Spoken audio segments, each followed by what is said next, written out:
This is a sick joke, right? Ah. That hurt, I groan loudly, slowly pushing myself to my feet. Remind me to never go diving off a flight of stairs again, please.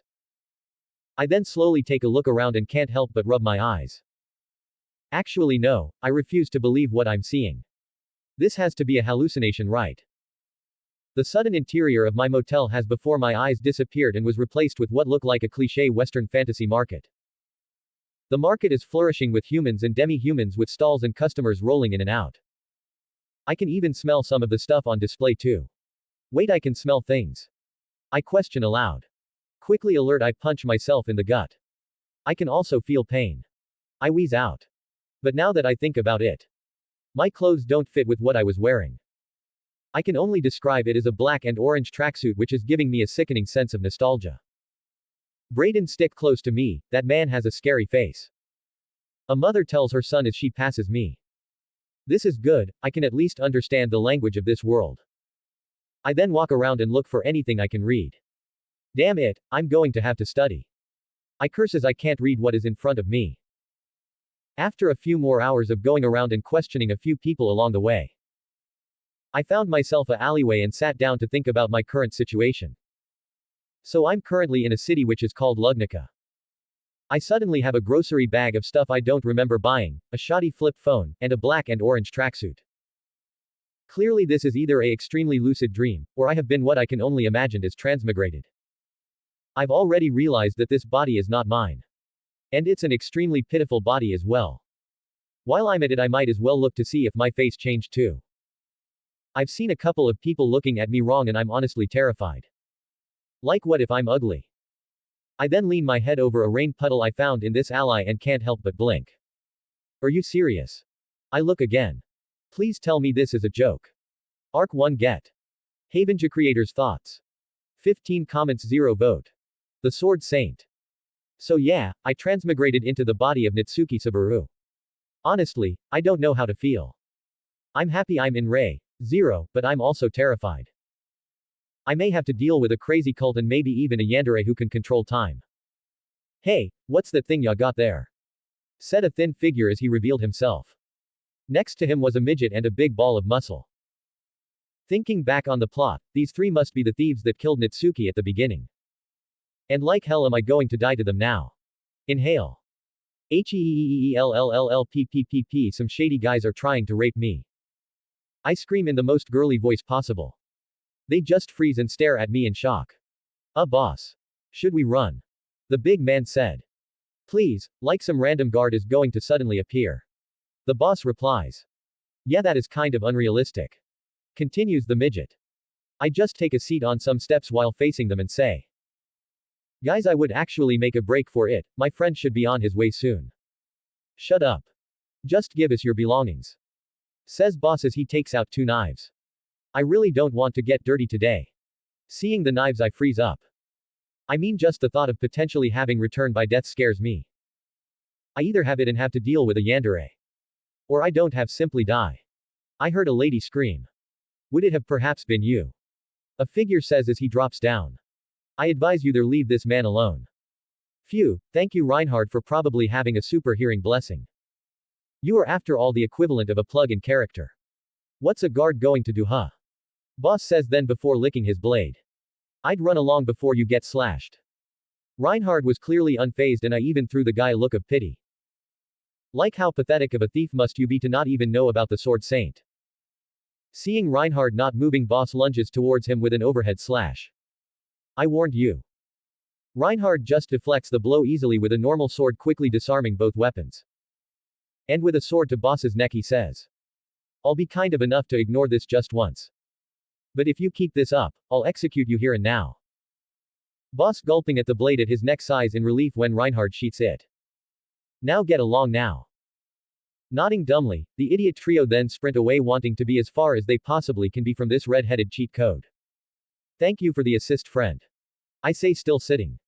I would have honestly been a goner if you hadn't gotten here in time. Oh please, it's a pleasure for a common guard such as myself to help someone I need. Laughs Reinhard. Him, truly amazing that the Sword Saint is a mere common guard.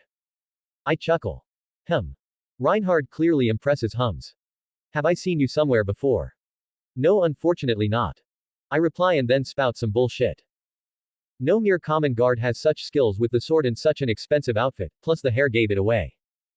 So it was the clothes, huh? He frowns. Truly was an act of carelessness now that I think about it. Say, why are you patrolling the city at this time? I ask, being genuinely curious.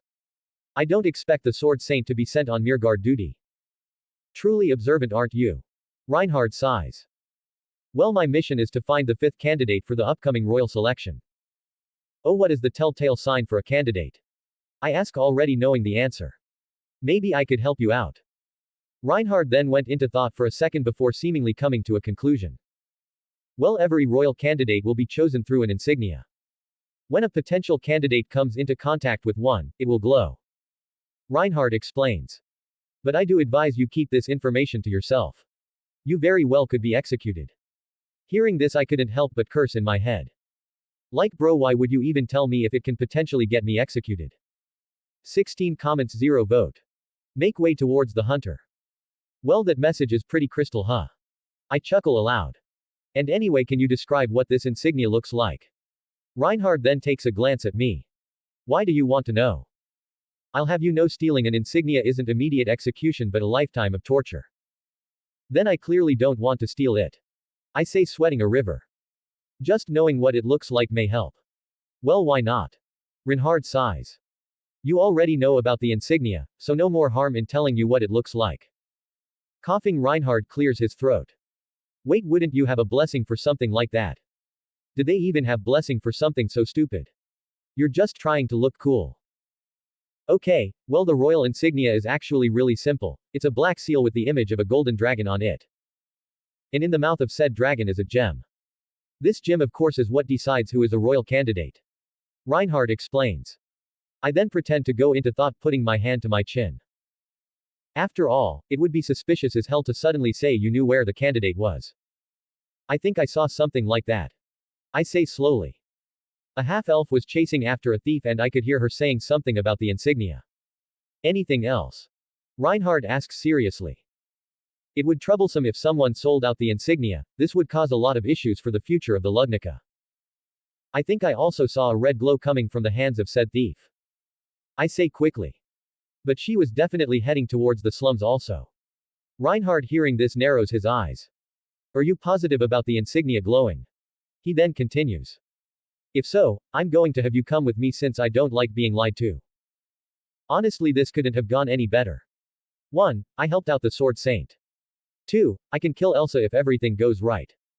3. Maybe this plan can work. I have no problem about that. I'm merely an adventurer, so I have nothing really of importance on my hand. I say, waving my hand. Plus, I also have something I need from the slums. I caught a thief stealing a bag of coins from me earlier. Reinhard, still a bit suspicious, decides to give it a try.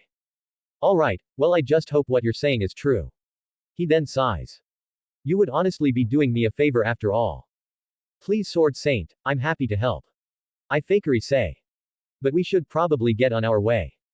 We don't want this insignia to fall into the wrong hands. Well, let's go. Wait, what your name? He asks. My name, huh? Seeming as how I have been taken to a new world. And I have taken over Sabura's miserable fate. Let's go with that. Nitsuki Saburu. I say, making a bow of courtesy. A pleasure to meet you, sword saint. Please call me Reinhard. He says. I would rather be called by name from a potential friend.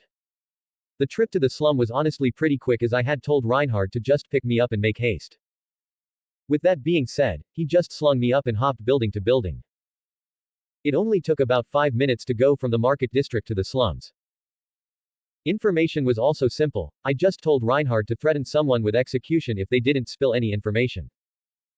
He of course looked at me weirdly, as this went against his idea of a knight's justice. But I had to remind him that this was reality and reality calls for desperate measures. Reinhard surprisingly understood this and went along with my plan. This should be the place, Reinhard. I say while looking up. The sun's starting to go down too, we should quickly wrap this up. Reinhard just nodded and we walked through the doors. Once in, we noticed a silver-haired woman arguing with a blonde loli. Please give me it back. The lady says, looking pretty desperate. That object is of a lot of importance to me.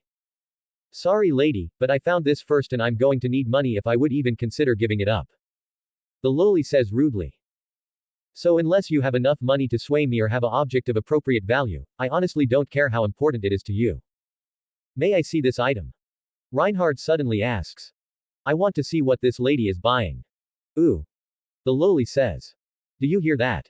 This man may want to clash prices with you. What? But why would he? The woman replies, tilting her head. I'm sorry, but you have me mistaken. Reinhard says, quickly shutting down the loli's idea. I just need to make sure the object in your possession isn't what I think it is. The loli then goes quiet and thinks. Old man Ram, bring it out please. Then the big man named Ram then takes out the object in discussion. Yes, this is definitely the correct object. Reinhard says seriously. And as the sword saint of this kingdom, I can't help but ask you to return it. Sword saint. Ram yells. Felt this is bad, let's go ahead and give this up. Sword saint. Felt says. Found this on the ground. Yeah. Why would the sword saint even want this? Felt says as she takes the insignia from Ram. Just what is so important about it that it would drag you to the slums? Reinhard then notices the insignia start to glow. Narrowing his eyes, he quickly grabs a hold of Felt's wrist to get a better look. What are you doing? Felt exclaims loudly. This is truly troublesome.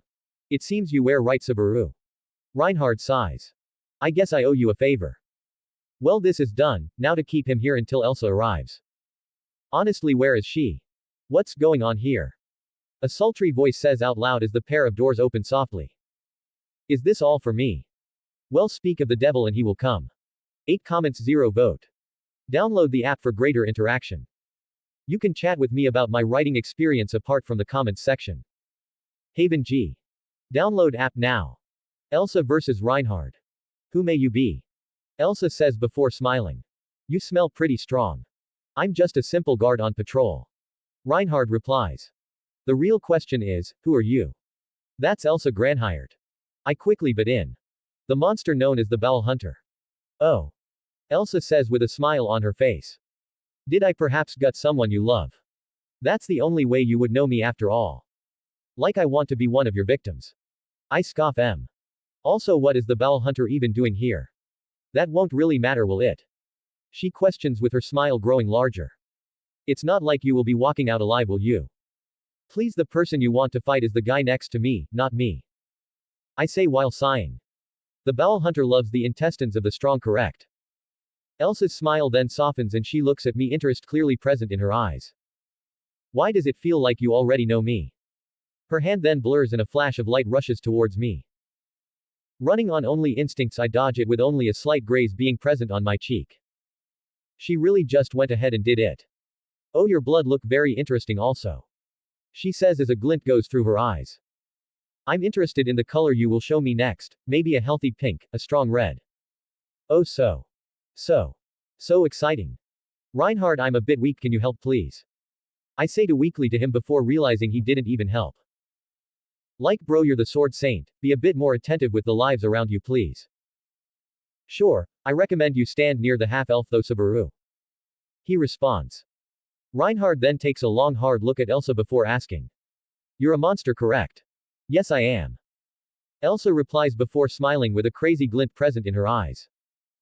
A crazy monster who loves the color of another's intestines and taste of blood. Reinhard then puts his hand on his sword and tugs. Seems you aren't worthy of my blade. I see. Elsa replies. Then I guess I must prove that sword wrong. Elsa's figure then blurs as she rushes towards Reinhard, to which Reinhard just casually kicked her away. Hey half-elf. I call out. Can you get him a sword please? Amelia then turns to me, still confused at everything that has been happening, and just nods dumbly. Amelia then proceeds to call out a spell and an ice sword forms slowly in front of Reinhard. This should do, sword saint. Oh, sword saint. Elsa says as her eyes grew excited. I wonder what the strongest mon's organs would look like. Flashes of light are then thrown towards Reinhard, which just went around him completely before hitting a wall. Blessing of arrow avoidance him. Elsa exclaims. Truly the man loved by all of the world. Stop talking. Reinhard says. I'm in a rush. Then please excuse me. Elsa says before taking off her coat, revealing a voluptuous body. The Bowel Hunter, Elsa Granhired. Reinhard van Astria of the Master Swordsman line. Reinhard says as the sword in his hand grows bigger and it starts to shine. I advise you be careful, Baal Hunter, this move may very well kill you. Remembering what is about to happen, I quickly close my eyes to avoid going blind and wait. Soon, I can hear the sound of wood breaking and knew it was time to open to them. All I can see is Reinhard facing the now visible moon with the Baal Hunter being nowhere in sight. Remembering her troublesome ability, I decide to inform Reinhard. Hey Reinhard. I then call out. I'd check to see if she's actually dead. Elsa may be a vampire with her whole blood obsession. Then the sound of wood is broken apart as I see Elsa closing in on me rapidly. You truly do know me, don't you? I hear her say as she swings. But I guess you did do good and get me killed, huh? She then says before looking down at me with a smile. If only we got to know each other better, Subaru. Subaru. I hear Reinhard yell as a flash of light is sent out decapitating Elsa. Reinhard then quickly turns to Amelia. Half-elf, do you have any magic capable of healing him? Reinhard asks. Yes, but I need you to get as far away as possible. She replies. Just making that sort of ice was difficult enough. Reinhard quickly understood as I see him nod and then just blur out of existence. If you're that fast, why am I laying down almost dead? You know what? I'm fed up with this world. If I ever wake up, I swear to you I will get enough power to curb stomp another Elsa if I see one. But first let me sleep. I'm feeling pretty tired. No. W. Then a blanket of darkness envelops me. 13 comments 0 vote. Rosewall Mansion. As I come to, I can't help but think about what happened. I assume I am still alive at least. Or at least know which has showed up to torment me. Sitting up, I groggily sit up and look down to notice my change of clothes. Based off this room, I can come to the conclusion I am in the Rosewall Mansion. This is good. Oh, he has awakened, sister. A voice calls out. Indeed, he is awake, Rem. A similar voice replies. Yes, I'm awake. I yawn. Say, where exactly am I? Your current location is the Rosewall Mansion, sir. Rem says. You can also be considered our guest. Ram continues. So do you both introduce yourselves like this? Or is it only on special occasion? Whatever does he mean, sister? Rem questions. I have no idea, sister, we are totally normal. Ram replies. So here I am in Rosewall Mansion. I'd say my plan turned out pretty alright, all it took was a near-death experience after all. But anyway, Rem and Ram have currently left me to my own accord and I'm kind of just sitting here. But I do have to kind of go. Alright, bathroom break. Flushing, I wash my hands and then start my walk back to my room. But first I want to try something. Closing my eyes, I try and feel anything out of norm. And luckily for me, I felt a tug towards the door on my right. Opening it, I'm led to a library of sorts and can only smile. It was really never really explained how Subaru could tell where Beatrice's room was. But I can guess that it's a thing only people who have been isekai'd can explain. It's more or less just a sense of space, or a sixth sense. This would explain how Subaru survived so long against Elsa and how he finds Beatrice so easy. How truly annoying, I suppose. Beatrice says. Can you explain what exactly you want from me? Honestly, I don't really want anything. I say truthfully. I was more or less just curious about a weird feeling I had and suddenly I'm here. Well, isn't that just annoying? She says while walking up to me.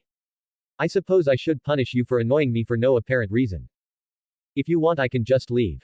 I reply calmly. Please don't hurt me. Well, the fact you are complying makes you less troublesome, I suppose. Beatrice says while putting her hand up. I'll be watching you to make sure you don't accidentally slip in without my knowledge. Ah, wait, I'll just W. Ah, she then sent me flying out the doors. Oh, did you go and meet Betty? I hear Amelia say. Ram, was sent to call you up but I decided to take her place. I kind of just found you here. Can you help me up? I groan. Air's kind of out of me. Sure, why not, Subaru? Amelia laughs. I can call you that, right? Yeah, Subaru is fine. I say, rubbing my back. The real question is, who are you and why am I even in this mansion? 11 comments 0 vote. The master returns. Well, you were injured, of course. Amelia states, clearly confused by my question. What other reason would you be here? Oh, so I'm more or less a temporary patient. I ask. Or is there anything else I should know? Amelia then looked down as if thinking of something. Honestly, I don't know. Rosewall is the one who usually sorts out these things. Well, may I ask where this Rosewall is? I ask. I've more or less pieced together that he is the master of this house and would like to meet with him. Well, Rosewall should be back soon. Amelia says with a smile. I also came to come grab you for that reason also. I see. And while nodding continue. Well, let me first get changed into something presentable first. Now changed into my only set of clothes, the tracksuit. I follow Amelia closely from behind. Say, were you the one to help me? I question, hoping for some sort of conversation. I was honestly supposed to be dead. Oh no, I didn't heal you. Amelia denied quickly with a frown. The most I could do was keep your wound from opening. One of the knights was called by the Sword Saint and had healed you. Felix. He's really the only healer I can think of. Anyways, I guess I owe Reinhard one. Well, I'm still thankful, Amelia. I say with a smile. I would after all be dead if not for you. No, I should be thanking you. Amelia says. Thanks to you and the Sword Saint, I am alive and have my insignia back. Well, that is true, Puck was indeed asleep when I found her. But I just can't help but be disappointed. Amelia is said to possess a horrifying amount of mana, it's just pitiful that she can't use it all effectively. But that is strange, I don't remember really doing anything. Perhaps the fact I called out Elsa's regeneration counts as contribution. Speaking of Elsa, the fact she could have survived such a move from Reinhard truly does make me feel weak. Even if I confirmed return by death, the most I could do on my own is memorize all her patterns. Her speed, strength, and regeneration, however, would have made a solo kill impossible for me. I don't really get how I helped you, but okay. Suddenly the gem on Amelia's person starts to glow and a spirit's figure is then materialized, landing on Amelia's shoulder. Yawn. Good morning, Leah. Puck says. I almost lost you yesterday. I'm guessing this is Subaru. Good morning, Puck, sorry I put you through so much yesterday. Amelia replies. And yes, this is Subaru, the one who led the Sword Saint over to help us. Also, that's what they think I did. Either way, this helps make things simple. I was worried I wouldn't be able to cash a favor from Rosewall. So Subaru, what is your opinion of my Leah? Puck asked while looking at me with his passive smile. But his eyes say otherwise, he's trying to see if I'm a threat or not. She's an attractive lady. I reply honestly. However, I'd rather get to know her better before making any decisions that involve my well-being. This answer is totally honest and shouldn't arouse too much suspicion. Puck does indeed have the ability to read emotions. I'm just lucky his question was vague. I see. He replies with a smile. But may I ask why you are afraid of me? Now, cut me some slack please. This little cat can go ape mode and freeze the whole world if he wants to. Spirits scare me. I reply quickly, spewing BS. It has something to do with what I experienced when younger. Puck, please leave Subaru alone. Amelia cuts in with a from. Can't you see it's a touchy subject? I see. Puck nodding at my response with a content look. And I'm sorry, Leah, I was just curious is all. We made it to the dining room and managed to get to know each other better. I mean, Puck stopped trying to test me at least, and Amelia satisfied some questions I had about the kingdom's situation. After all, a traveler should know at least something about Ludnica, right? Bubby. I then hear Betty sound out. I've been waiting for you. Want to stay with me for today? Sure, why not? Puck says, jumping into her arms only to be snuggled. Honestly, this is much different compared to her calm and composed act. Truly a Tsunere Loli Baba. Are you thinking something bad about me? Beatrice suddenly stops to glare at me. Your gaze displeases me, I suppose. Just how sensitive can you be? Oh. Right, spirit. Quickly denying it, I hear another set of footsteps enter. My, how unusual to see you here today, Beatrice. The voice sounds out. I'm so happy to see you dine with me. That boy is more bearable than an able-minded fool, I suppose. Beatrice responds coldly. My, how cold you are, Beatrice. Rosewall sounds out. I'm happy to see our guest here also. What was name again? He suddenly asks. Oh yes, it is nice to meet you. Nitsuki Subaru. He says, switching to a normal tone. Rosewall has returned. Rosewall has returned to the mansion. Just what will he discuss with Subaru over a nice dinner? What exactly should he ask from this clown? Havengi creators' thoughts. 9 comments, 0 vote. I need a job. This is honestly great food. This texture is also amazing. I just my. Oh. Cough, I lost myself there. May I ask who was the one who made this dish? I asked to engage a conversation. It truly is delicious. Why, that would be Rem. Rosewall replies. She truly is an amazing cook. I'd rate this a 10 Rem, nicely done. I say to her. Thank you, sir. Rem says calmly. My sister, however, can be said to be different. I appreciate the thank you. But was her inferiority complex that severely complicated? If I may so ask, Subaru. Rosewall then starts. What was your purpose in Lugnica? Oh, I'm just a merely traveling to find a job. I reply, but then smile. Oh, why would you be traveling? Rosewall asks. I'm sure you have some sort of family to help out. I then frown and look down at the plate of food. My village was attacked by some spirits when younger, but thankfully I was found by a nice old lady who took me in. I then look up and smile at Rosewall. I truly owe my everything to that woman. I say while turning my smile bitter. She unfortunately is no longer here also. I was an orphan in my past life and there was an old woman who took me in. She truly was a really nice woman. And as long as I use the feelings from those times, I can pass through Puck's emotion detector test. This tracksuit, as it is called, was my friend's possession. I say while slowly turning my face into a frown. He unfortunately is not here today either. Indeed, Subaru is not here today. I'll make sure to do better than him though. How truly unfortunate. Rosewall with not a trace of pity says. Well, I'm assuming you heard of Lugnica's situation, correct? You mean that the royal selection candidates are being picked? I reply. If so, I have. Anything else I haven't enough time to learn about. Well, the current king of Lugnica has disappeared. Rosewall begins. And with the royal candidates being chosen, it has led to some confusion among the public. That must be a pain to deal with as a lord. I state. It is indeed. Rosewall says with a sigh. So may I ask why you have healed me and are treating me to dinner? I question. It's not every day a man of nobility helps a commoner out of goodwill. Subaru. Rosewall says flatly.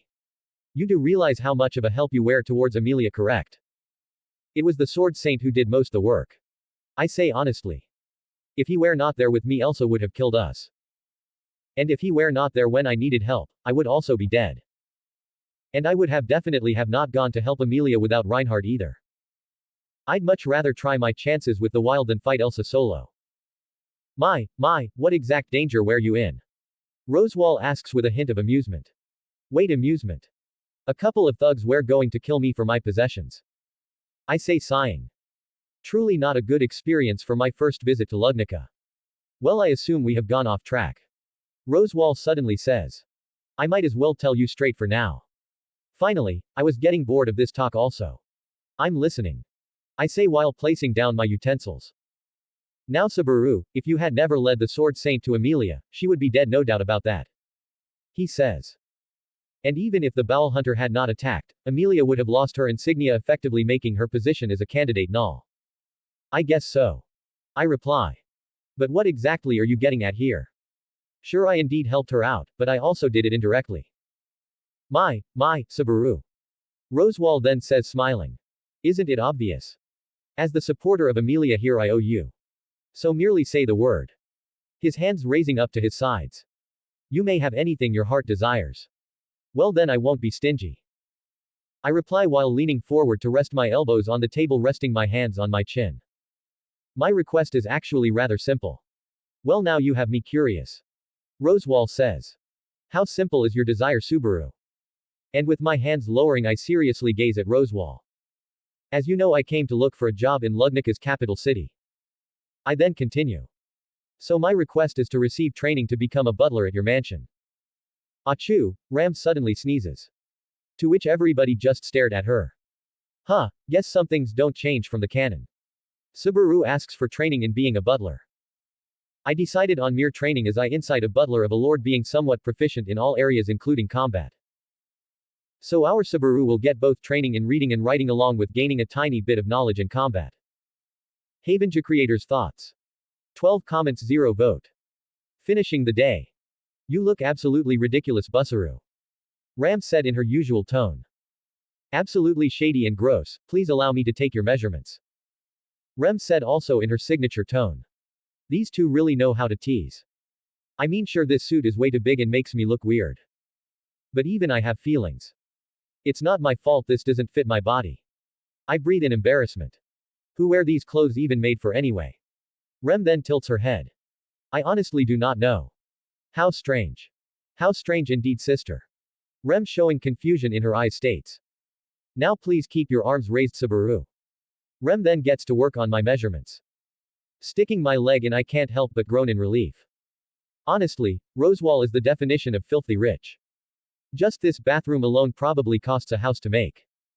But then again, I guess when you live for 5 centuries, you would learn a thing or two. Oh, Subaru, you are also in here as well. Rosewall suddenly calls out. Speak of the Devi. I mean clown, and he will come. Now turned around, I honestly can't help but be shocked. Just how can a human being's skin be so shiny? This is scientifically impossible. Oh yeah. Magic. Oh hello my lord. I speak to Rosewall in greeting.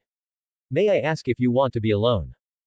Rosewall, not showing any reaction to my statement, calmly just gets into the bath. No Subaru, you being here doesn't trouble me. He says as he dunks his head beneath the water.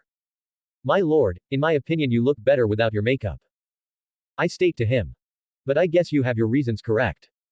Rosewall then brings his hair back and leans back and looks forward. Indeed, Subaru. Rosewall states with a look of grief flashing in his eyes. We all have our reasons, don't we? Getting out, I can't help but feel lightheaded. I guess I should leave my bathing time to a minimum of 10 minutes in the future. Oh hello Barasu. Ram says to me when I walk out the door. May I ask you to hide your disgusting bits? Sure. I say as I calmly turn away and grab a towel. I then grab my clothes and quietly put them on. Once done, I face towards Ram. I'm guessing you are awaiting Lord Rosewall.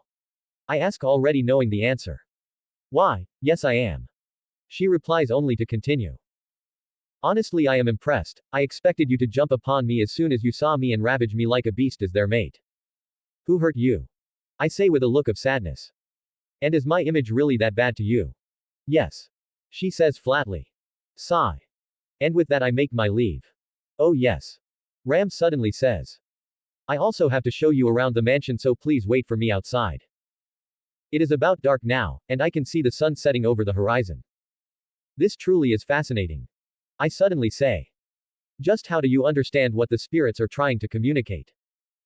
Amelia, now done with the spirits, just turns to me and says. Well, to be totally honest with you, it's more or less just then sending a feeling similar to emotion towards me. So they are more or less communicating through intention instead of words. But besides that, Subaru, what do you think of the mansion? She says with an innocent look of interest. I heard of Ram showing you around. Ram did indeed give me a quick tour. Thankfully, she even showed me what to do for when I begin work tomorrow. Yeah, and I also met with Beatrice along the way also. When visiting the lavatory, I walked in on her snuggling with Puck. Being the understanding adult in this situation, I reminded them to use protection. Beatrice of course didn't understand what that meant, but still got annoyed and blasted me out. And just because I got a bit bored, I decided to find her door almost immediately. And well. Puck was impressed. Beatrice was shocked. Mostly angry though. I can't feel my back anymore. Amelia notices my expression and just giggles. That must have been a very fun time. But in the corner of my eye I see Rosewall in his office. I can only assume that he and Ram are discussing the chances of me being a spy. I suppose you could say that. Well, I currently find myself buried in a stack of children books. Actually, not even at that level. The books they used to teach toddlers. Are you joking me, Barasu? Ram questions in a tone of annoyance. These glyphs are literally the most simple ones to learn, even a toddler can learn them. At this rate we won't even get up to the children books until next week. But as it is getting late, I'm going to have to go deal with my nightly duties. I recommend you practice a bit more until you decide to sleep. So she's finally going to get her horn drilled in by magic. Sure, I reply, not really focusing on her as I write a simple but messy, hello. I'll make sure to at least learn a simple greeting. Barasu. Ram starts off flatly. Judging by your capabilities, the chances of you doing that is nigh impossible. Weren't you leaving? 12 comments, 0 vote. Magic 101 with Puck. Honestly, this mansion is just too large. It really does make me respect the amount of dedication both the twins show every day. I managed to get through a lot of the simple things relatively well, however. I'm nowhere as good as Rem, but I'm not a dumpster fire like Ram. However, I have been told that this is just morning duties. Thankfully, I have a decent period of rest before I help out with the afternoon work. Currently, I'm watching Amelia communicate with the spirits as I have a certain goal in mind. Say Puck. I call out, grabbing his attention. Just how does Amelia cast magic? Well, Subaru, she isn't using magic per se, she's using what is called spirits arts. So she's more or less using magic through spirits. I question. Precisely correct, Subaru. Puck says, impressed by my wit. Instead of using mana from her gate, she instead uses a spirit's mana to form spells. So if I were to use magic, I would use a gate, correct? Yes, pretty much. Puck nods while his tail curls into a circle. But you'll also have to control the amount of mana used. So in simple terms, while a spirit user just focuses on the spell, I would have to focus on the amount of mana, control said mana, and then use the desired spell. I state. Yep. Say Puck, is there any way for me to use mana? Yes indeed, Subaru, I can actually check which element you have if you want. Puck answers. I'm interested in which of the 4 elements you may have, Subaru. Shadow. So Shadow didn't change. I was far too scared to actually attempt to cast Shamak. This either means my soul is compatible with Shadow or the witch has already gotten a hold of me. Say Puck, what is a spell for Shadow? I ask in hopes of experiencing Shamak for myself. There is, Subaru. He says. It's called Shamak, a spell that makes you lose all of your senses except touch. Well, can you show me? Sure, why not?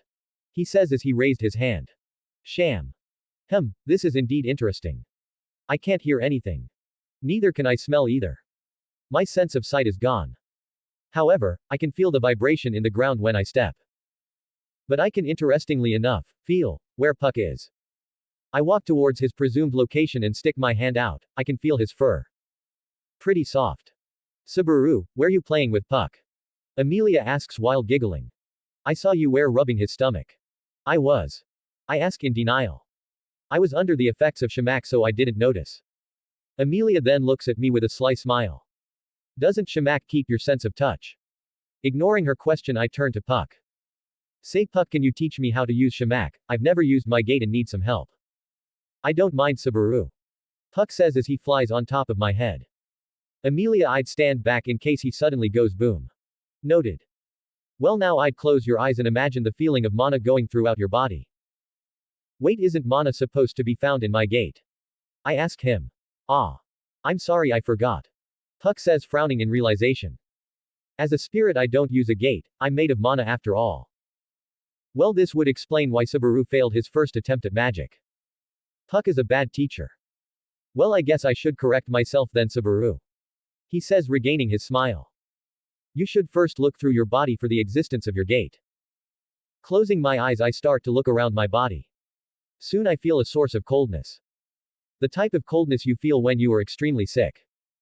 Now all you really need to do is open your gate carefully and release enough mana and then visualize your spell. Carefully I open my gate. And inside I can feel a cloud of mana, enough to cover this whole entire courtyard. I then split a bit of mana off of the mana cloud and guide it towards my gate. SHAMAC. Congratulations, you did it, Subaru. Puck says as he flies around the newly formed ball of yin. However, I would work on the speed and control of your mana more. Looking at this ball, I begin to experiment with it. Using my thoughts, I can move it wherever I want. Say Puck, can my own spell backfire on me? No, only the more powerful spells of Shamak can do that. Once I hear that, I immediately condense the ball of yin and store it in my sleeve. However, I feel the amount of mana in this ball draining. And with the amount, I can guess that it can at most last 10 minutes without having to be fired. Impressive idea, Subaru. Amelia says as she makes her way over. And also congratulations on getting it first try, you may have what it takes to be a mage. A mage would indeed be smart if I don't want to die. But at my current level 1 will need a lot of weapons training. The most I could probably do is 30 Shamaks using the bare minimum of mana. And even if my Shamak did land, I would have to go in and fight.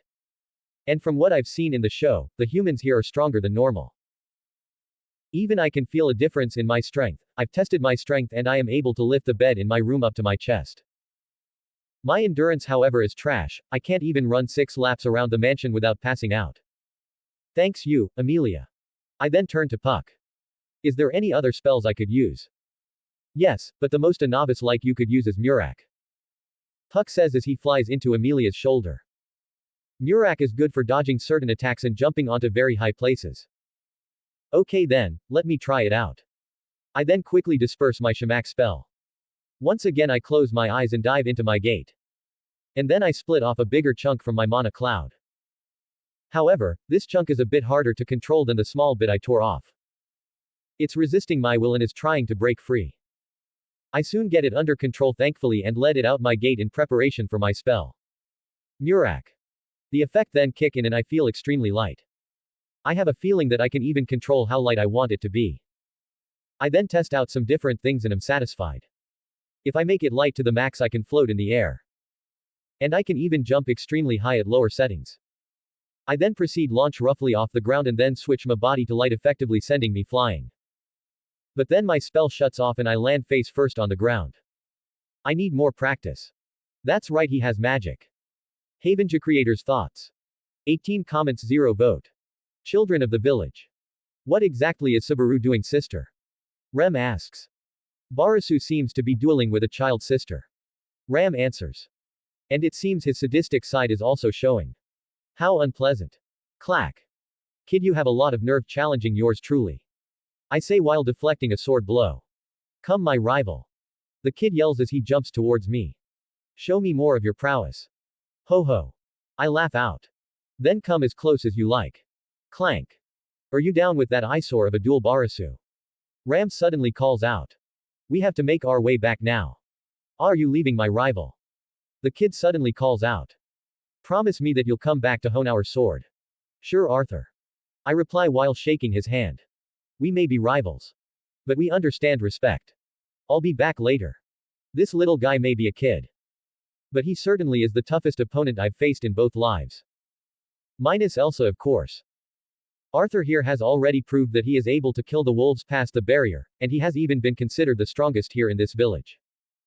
His dream is to someday be able to leave this village and hone his blade. Long story short, this kid is worthy enough to be considered my rival when it comes to swordsmanship. Rem, Barasu truly is disgusting. Ram says with a hopeless look in her eyes. He even considers a child a rival. Ram, Subaru truly is hopeless indeed. I then eschew a look of exasperation towards them. Why must you two be so cruel? Excuse me sir. I hear as a tug pulls at my sleeve. Can you come with us real quick? And turning around I see a little girl with purple hair and a braid. I've found you. Sure, lead the way. I say while forcing a bright smile. Sister, Barasu is even more disgusting than we thought. Ram says in panic. He even likes little girls, how much of a beast can a human be? Please. No more. Look at the look on his face, sister. Rem says as she points at my face. Doesn't it even reek of guilt? You two are going to be the death of me. Now gathered with all the kids we stand near the barrier of the village. She should be here soon. The little girl suddenly calls out. Oh. There she is. A little puppy with a bald spot upon his head can then be seen scurrying to the direction of our group. It then jumps up into the arms of the little girl. Oh, who's this little guy? I ask her while reaching my hand out. He looks awfully adorable. Chomp. Looks like she doesn't like me, huh? I say with a frown. I wonder why. I have no idea, sir, she's usually under control. The girl says with a look on confusion. So you're good with animals? I ask her. It truly is a wonderful ability you have there. The little girl then suddenly looks at me weird but quickly gets herself under control. You could say that. See you tomorrow, my rival. Arthur calls out from behind. I'll be sure to do what you asked of me, however you owe me a match. Rem then shoots a look of interest towards me. Ram already left with her items and I have decided to carry Rem's share. Just what did he promise you? Oh, nothing much, just told him to watch over those kids. I reply with a smile. He is the strongest out of them after all. Do you perhaps care about those children, Subaru? Rem suddenly asks. Would I risk my well-being for them? I suddenly retort. Honestly, I have no idea, but I would feel displeased to see them in danger. So you're telling me you would risk your life if you saw someone in danger? No, that's not it at all. I say to her honestly. I would only save them if I'm positive that I can help or have something to gain, or if they are close to me. Risking my life without gain is simply stupid. If I know I have a 70% chance at succeeding, I'll help. If I'm getting a paid, I'll do it. And letting a friend die is distasteful. You truly are selfish. Rem says with envy. Rem. I suddenly call her name. Perhaps you should be more selfish. She then frowns and stops walking. I am not allowed to be selfish, Subaru. Not looking back, I readjust my grip and keep walking. And whoever told you that? Rem didn't catch up until a good bit later. A tired Beatrice can be seen standing in front of me. May I ask what you need? You've already found me about 4 times. I am cursed, I was wondering if you could cure it. 16 comments 0 vote. Make haste into the night. Indeed you are cursed. Beatrice tells me as she takes her hand off my forehead. But I don't understand how you could have possibly knew this. Looking down at my hand, I trace the bite marks with my finger. I got bit by a pup in the village near the mansion. I then frown. I had a suspicion that something was wrong and came to check with you. Well, that would mean it was a demon beast. To which she then continues. Then that also would mean that the village's barrier is broken. I then force my facial features take a serious look. Then if you excuse me, I must go, Beatrice. But as I place my hand on the door, I ask. But would it be okay to call you Betty in the future? Tisk, it doesn't sound displeasing, I suppose. Beatrice clicks as she turns to sort some books. But don't assume I'll help you whenever you need be. I understand, Betty. Then with a twist of my hand I open the door. May I ask where you are going, Subaru? Rem asks as she catches me at the entrance to the mansion. Indeed, you look more suspicious than usual. Ram rings out. Well, I believe that the village's barrier has been broken. I then continue quickly when I notice Rem's stern look. Beatrice confirmed that I was cursed and the village was where I got the curse. Taking a good look at the twins, I notice Ram's lack of reaction. She probably already knows about Rosewall's scheme. Rem, however, was never told about this. Rem, can you come help me with this? I then ask, showing my lack of a weapon. I don't have any weapons and the forest outside of the village is teeming with demon beasts. Seemingly on how there is no other way, I will accompany you. Rem states calmly. Why exactly do you want to follow me and Subaru? Rem asks me as we stand outside of the forest. Did you not say you are a person who won't risk their life for others stupidly? Hearing this, I shoot her a glance. And I also told you that I find a friend's death displeasing. That selfishness of yours truly is displeasing. And with that we rush into the forest together. We spent about 5 minutes just blindly searching until we finally made it into a clearing. And as we looked onto the hill, we could see 5 silhouettes bathed in moonlight. The children are her, Rem. I say calmly to her. However, I don't see Arthur and the purple girl. Rem, having an idea of what I mean to do, just sighs. Go ahead, Subaru, I'll make sure to take them. Good, make sure to ask Beatrice to check them for curses. And with that I look for any tracks and see human tracks running off into the forest. With a general idea of where they could have gone, I put my guard up and rush in that direction. Pretty soon I can make out the sounds of beasts fighting in the distance. With this I quickly pick up speed. When I finally come to a clearing, I see a small figure surrounded by 4 dead wolves. And a group of 3 can be seen circling him looking for any signs of weakness. I also take notice of a small and petite girl, unconscious, to the side. Ah! A guttural yell then rings out. Come at me, you filthy mutts. Sensing the human's impatience, a wolf from behind lunges towards his neck. And sensing this movement, the human merely ducks and slashes at the wolf's underside. However, another wolf lunges at him. Smack. Seeing his situation, I quickly rush out and kick the wolf away. Ha ha ha. I then laugh aloud. I'm glad to see you're still kicking, Arthur, but you owe me now. Arthur, now seeing me, smiles and cries. I'm sorry, Subaru, I couldn't save them. Don't worry about them, we found them. I say to reassure him. You're beat, take a rest, I got this. Arthur, hearing this, has a look of relief as he loses his grip on his sword and faints. I then quickly pick up both him and his sword and sit him against a tree. Now with my back to him, I turn to the wolves in front of me. The first wolf lunges towards me only to give up its head to my blade. The second wolf, noticing this, keeps its distance to me before it starts howling. Noticing this, I quickly launch towards it and swung. The wolf never had a chance to react as the sword cut through its neck like butter. Whoa, this sword is extremely sharp. I exclaim to myself as I take a good look at it. Rustle, rustle, rustle, rustle. A series of rustles then sound out through the forest. Hearing this, I can't help but pay close attention to my surroundings. To think that the wolf was calling out for its friends. The wolves can then be seen creeping out into the opening. Damn it. I curse under my breath. Just how fertile are you guys? There are like 15 of these guys. And I know there is only more to come. Well, at least they aren't the bell hunter. I bitterly reassure myself. Noticing my turmoil of emotions, I close my eyes and take a deep breath. My body then unconsciously gets into a desirable stance. Everything is fading now, the sounds in the forest, the beautiful night sky, the person behind me. They have now become quiet to me. All I can see is the 15 enemies in front of me. I then take a deep breath and grip the sword tightly in my hand. Come. Then the wolves in front of me burst forward. A group of 3 all lunge at me, trying to take me off balance. I merely step back and will a shamak spell I hid inside my sleeve to detonate in front of me. And taking advantage of this, I slice all of their heads off quickly.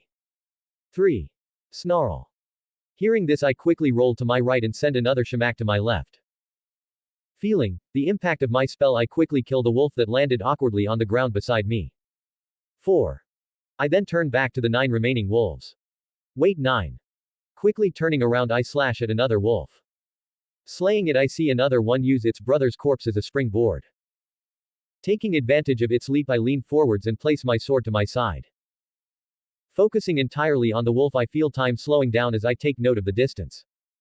Now it's 6. I then quickly throw my blade forward and slice through its weak underside. And without any time to breathe, I hear the remaining 9 rushing towards me. In reaction, I throw out 3 separate shamaks and make them explode on the ground in front of them. This effectively makes all of them lose their senses. Once I see this, I take note of the 10 seconds I have to kill them. Rushing forward, I decapitated 3 of them before giving myself distance. 9. Now with their senses regained, the 6 remaining wolves spend some time to regain their senses. I quickly take my time to regain my breath. Shamak. I whisper as I fill my sleeves. 3 of the wolves then rush towards me as the others rush around me, trying to encircle me. Noticing this, I rush towards the wolves in front of me and throw another shamak at them. Now knowing the danger of this spell, they dodge. But I quickly will it to slam into the ground, hitting them all. I then quickly take care of them as I turn towards the remaining 3. One of them leaps towards me as the other 2 run around to my sides. Noticing this attempt to enclose me, I roll under the wolf in front of me. And send a shamak into the 3. 13. A slice through the neck. 14. Another head rolls. 15. The final one is dead. Quickly taking in my surroundings, I notice that the countless heads on the ground. I take notice of the blood soaking into the grass, painting the once green now crimson. I smell the metallic smell permeating into the air. I should probably get moving. Picking up Arthur over my shoulder, I can't help but groan in pain. I can feel my muscles screech and my bones crack. I then take the sword, sheath it. And with the sword in hand and Arthur over my shoulder, I make my way over to the little girl. And as I take knee, I lean into her ear. I'd go ahead and disappear. I'm going to need you one day after all. And I don't want to kill you. The little girl's eyes then shoot open and the innocent-looking girl is nowhere to be seen. Instead, a look of madness is present inside her eyes. Yeah, right. You killed big sis Elsa. The little girl then rolls over and runs towards the clearing. And getting bad feeling, I quickly bolt in the way from which I came. And taking a look back over my shoulder, I can't help but speed up. ROOOAAAAAARRRR. A hulking beast can now be found directly behind me. I had a ton of fun with this. Enjoy your extra long chapter. Havengi creators' thoughts. 9 comments, 0 vote. Arthur the chosen one. Crash. Is that thing throwing trees? Running full speed, I can feel the hot breath and the giggling of a child behind me. Oh, another tree just fell. Okay, you can finally get him now. Hearing this, I can't help but curse as the other tree goes flying above me, blocking my path. Murak. Casting Murak on both myself and Arthur, I then launch myself over the tree. I then take a quick peek behind me and realize what's chasing me. How did you get a GUILTYLOWE? Hearing my scream, the little girl starts to giggle happily. Then the little girl starts to talk about her beast. Do you like him? I brought this cute puppy from the base. I make sure to feed him, bathe him, and Eve. Hearing this, I just bolt off while she's focused on her monster of a pet. And please, who listens to the enemy speak anymore? Only an idiot would listen to them tell their whole life story while they stand there dumbly and allow themselves to be trapped. Hey, that wasn't fair. Hiss. Hearing the hiss of a snake, I roll to side and see the massive beast leap past and pulverize a tree with one paw. And after seeing the chunks of wood flying into the air, I can't help but shiver. Quickly focusing on the effects of Murak and jump from tree to tree, making sure to switch my weight to normal every now and then to generate more speed. But every time I jump, I would hear a huge paw smashing into a tree from where I once was and was forced to send a shamak or two to buy myself time. Please come back. Like hell. And after 5 minutes of constant near-death experiences by flying shrapnel of trees and a random death paw, I see a clearing ahead of me. And as I take the final leap into the clearing, I feel an extreme wind pressure next to me. She. Crack. RAAAAAGHH. FWOOSH. Crunch. As I awaken from unconsciousness, I'm greeted by the taste of grass. I then feel searing pain coming from the bottoms of my feet up to my back. Unable to move my lower body, I try to move my arms to lift myself over. However, I'm only able to move my right. Seems I sacrificed my arm for my life. Ha ha ha ha ha ha. Crunch. FWOOSH. What is that? Gritting my teeth, I flip myself over on my back and take in what is happening before me. Rem with her horn is currently pushing back the Giltalo. FWOOSH. Boom. Oh. She just made a crater. But it seems the little girl is nowhere in sight though. She probably fled once she noticed Rem's horn emerging. And by the looks of Rem, she has also lost her reason. Taking a quick peek to my right, I notice Arthur at my side awake. So how long have I been out? He then turns to me calmly and makes a complicated face. You've been out for about a while, maybe 10. I have no idea, since when I woke up you were still on the verge of death. Hearing this, I can't help but sigh and seriously face the two monsters battling it out. If I've been out for that long, it without a doubt means Rem is not getting under control via mere words. Say, Arthur. Can you still move? Aha. Crunch. Flinching at the strike of Rem's inhumanly large flail, Arthur slowly raises himself up in a sitting position. Yes, although barely, my body still works. I then turn towards the overtaken Rem and notice the Giltalo starting to be taken by exhaustion. Well, Arthur. If we both want to live another day, you're going to have to strike her horn with your sword. Arthur then goes silent. Subaru. Yes. He then brings up a shattered blade. The sword broke. Well, we can just call it a dagger. I say as I look at Rem brutally finish off the beast. Its head is caved in and still has the striking head inside it, and its forefront right leg is bent at a backwards angle. The poor snake is dead, hanging off a branch 25 meters behind it with its tiny little tongue just limp. And its chest is clearly caved in and probably had a crushed lung. Wouldn't be surprised if it also had a rib impaled in one lung too. Scrunch. That was her striking head being pulled out of its head. I'm uncomfortable to say the least. Ha ha ha. Rem's nose then starts to twitch and her gaze turns towards us. Which? Subaru. Arthur says nervously. She seems to be looking at us. I noticed. I say calmly. I only have enough mana for one shamak and maybe something else. I just need you to create an opening for my spell and we can bring her back to normal. Arthur just nods and shakily brings himself to his feet. He then places his dagger in front of himself. Rem Rin.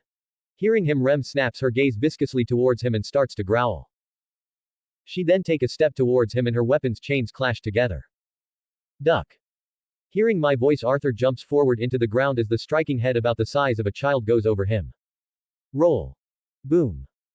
Listening to my commands yet again, he rolls to safety as the head digs into the ground, throwing up dirt everywhere. Noticing this, I will the shamak I moved behind Rem to explode. Now. Arthur then digs his fingers into the ground and forces himself up and into a sprint towards Rem. Rem, noticing my shamak, roars and rips the striking head out of the ground and proceeds to madly flail it around, causing my hair to flutter just from the pressure of the wind. Oh no, you don't. I yell at her as I stick my good remaining arm up. I then launch my consciousness into my gate and start rapidly pulling out any remaining mana I have stored up, even taking in mana from the atmosphere that I haven't yet processed. LSHAMAC. A black blur then shoots towards Rem, hitting her directly in the forehead. Rem then stops moving and her flail striking head slams into the ground beside me. Arthur, noticing my spell, quickly makes his way in front of Rem and slashes down with his dagger. His slash makes contact but is only repelled by the horn. Thankfully, however, the horn starts to dim out of existence. And after seeing Rem's horn disappear fully, I finally allow myself to relax, allowing both my mana and physical exhaustion to take me. It's say, Ems, I am late. 15 comments, 0 vote. A calm before the storm. Subaru. Clash. Arthur. Clang. It seems Barasu is back to doing weird thing with children's sister. Ram suddenly says. Rem, hearing this, just smiles as she looks at us. Indeed, sister, it seems he's back to normal. Ram takes notice of her sister's expression. Something good happened recently. Rem then turned to Ram and laughs. I guess you could say that. Yes, something good happened indeed. When I woke up, I was greeted by Rem, who started apologize.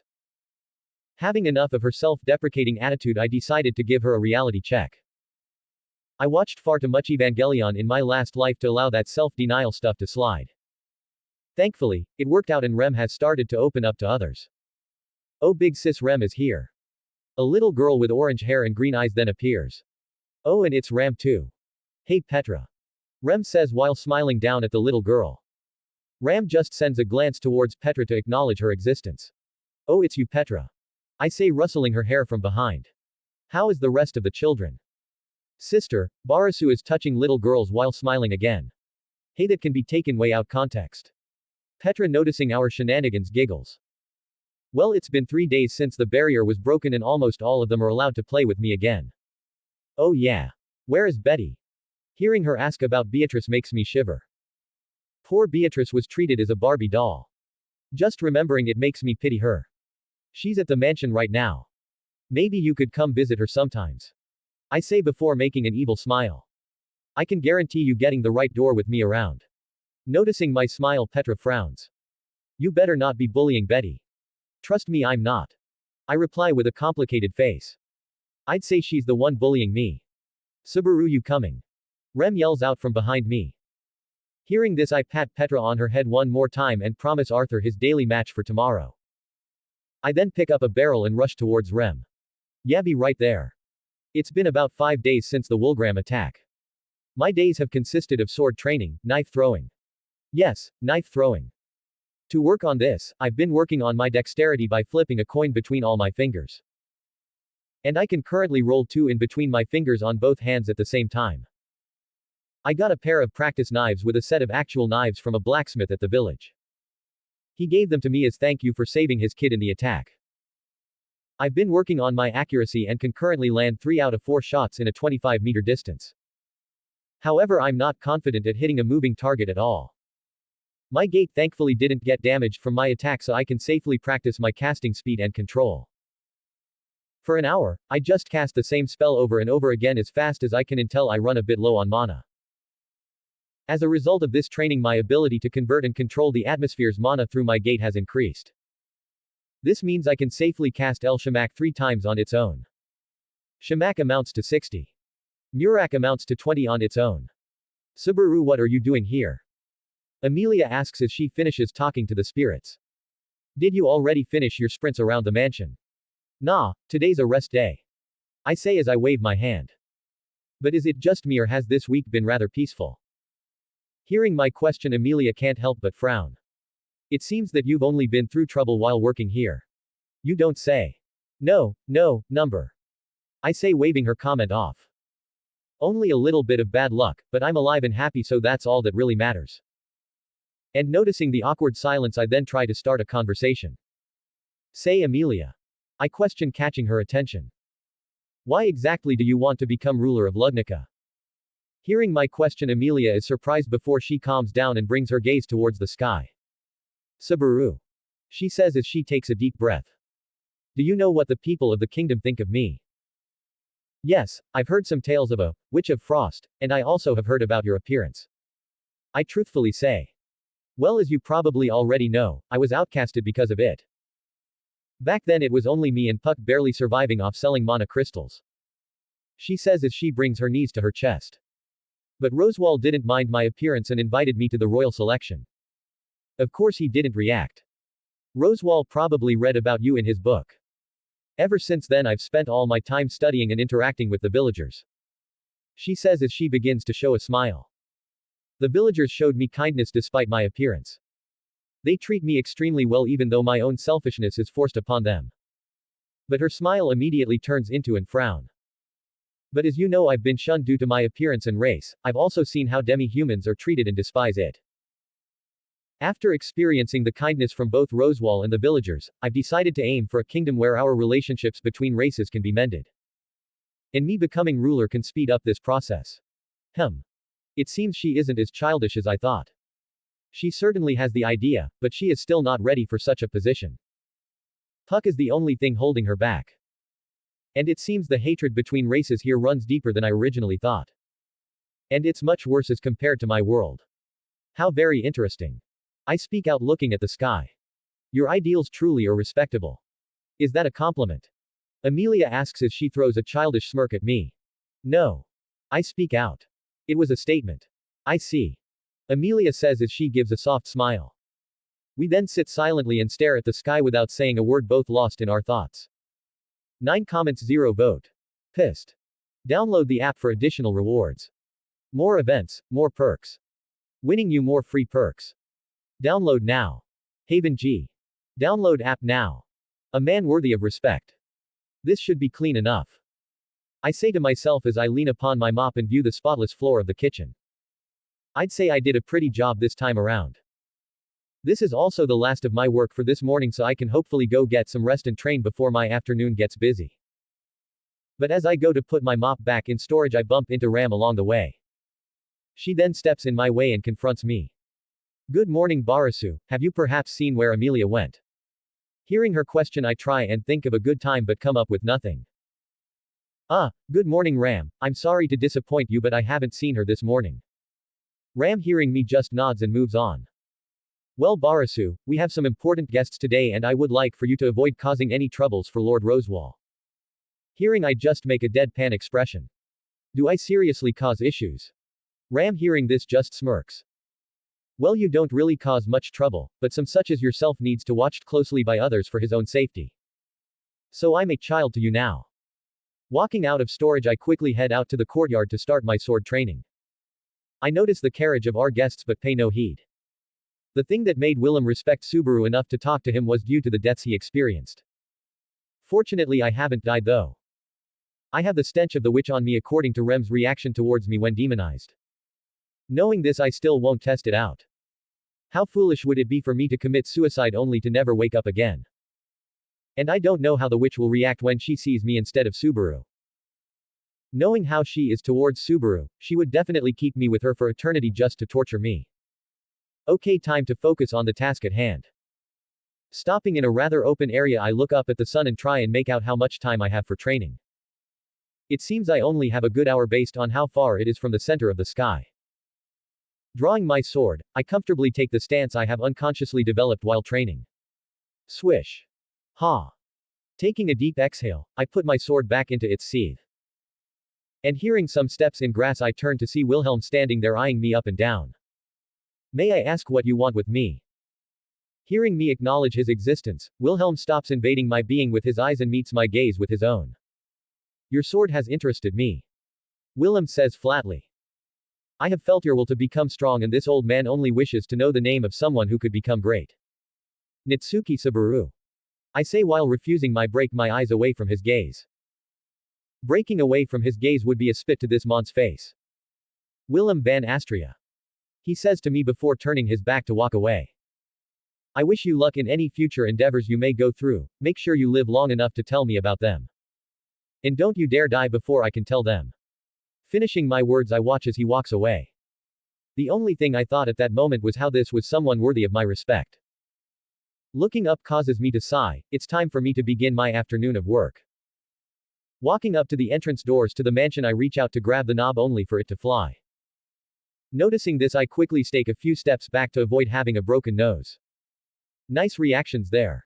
A feminine voice compliments. Wait a second, aren't you the one Reinhard told Ferris to heal up?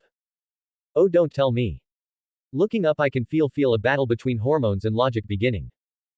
I know it's a boy, but it's still extremely confusing for me to process. Hey, what are you thinking about? Felix's voice then comes from beside me as he blows into my ear. Feeling him blow into my ear, I can't help but blush. And as soon as I notice this, I cringe. This person is deadly. Naya. You look stronger than before. Felix says as he starts to feel me up. Feeling his hands on me, I can't help but feel the battle inside me start to take a turn for the worse. I need to get away from him. He's far too dangerous to be around. Excuse me, but I have duties to attend to right now.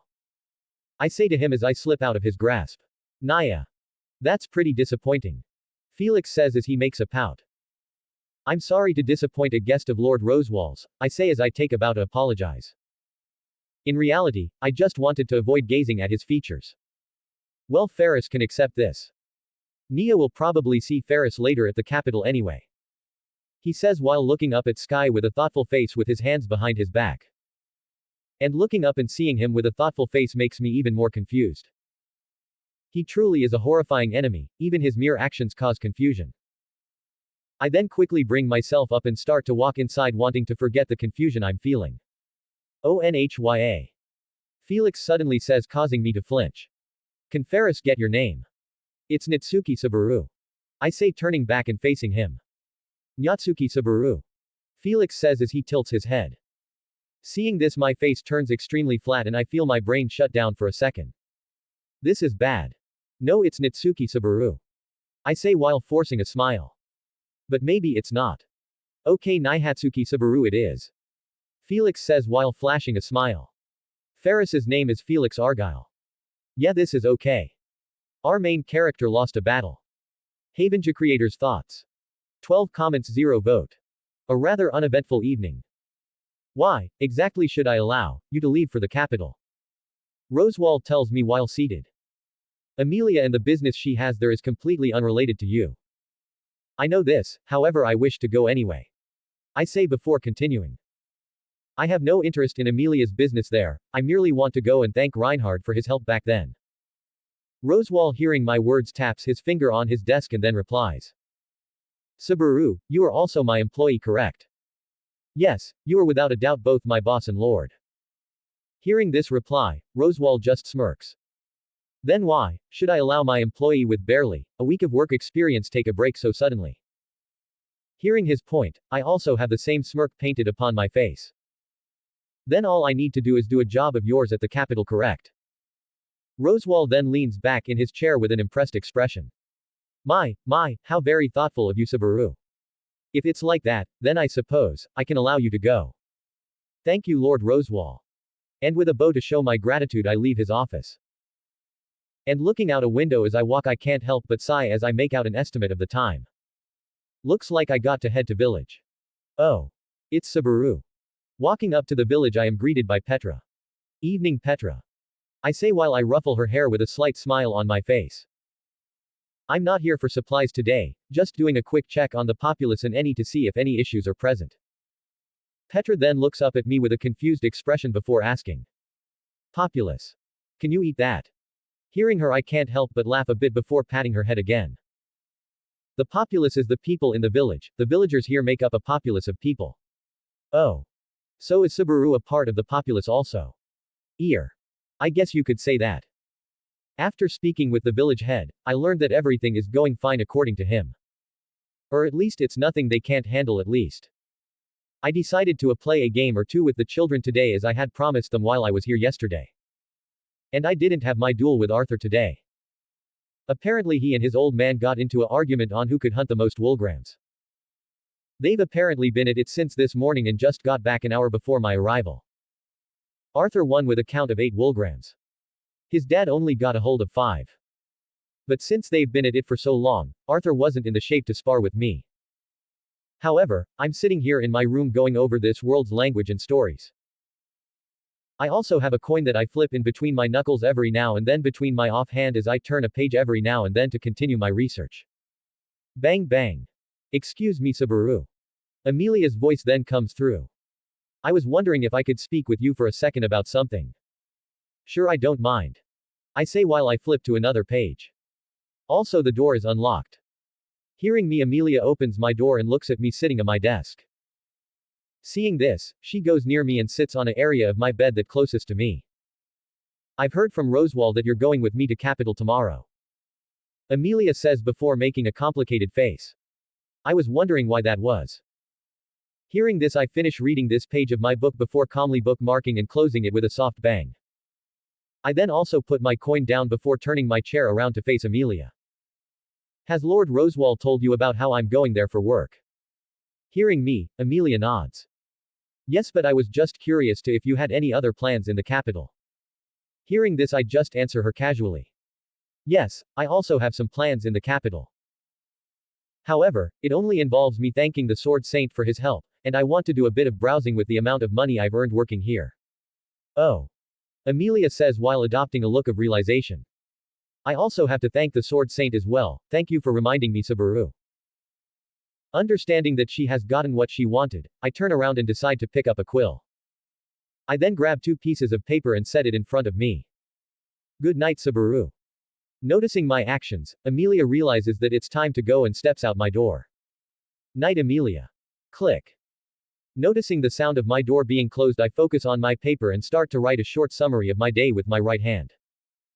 And once done with that, I set it aside and focus on the second piece of paper.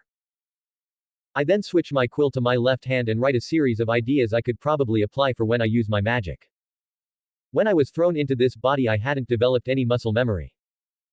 So now I'm trying my hardest to use every part of my body naturally. This begins simply with both hands.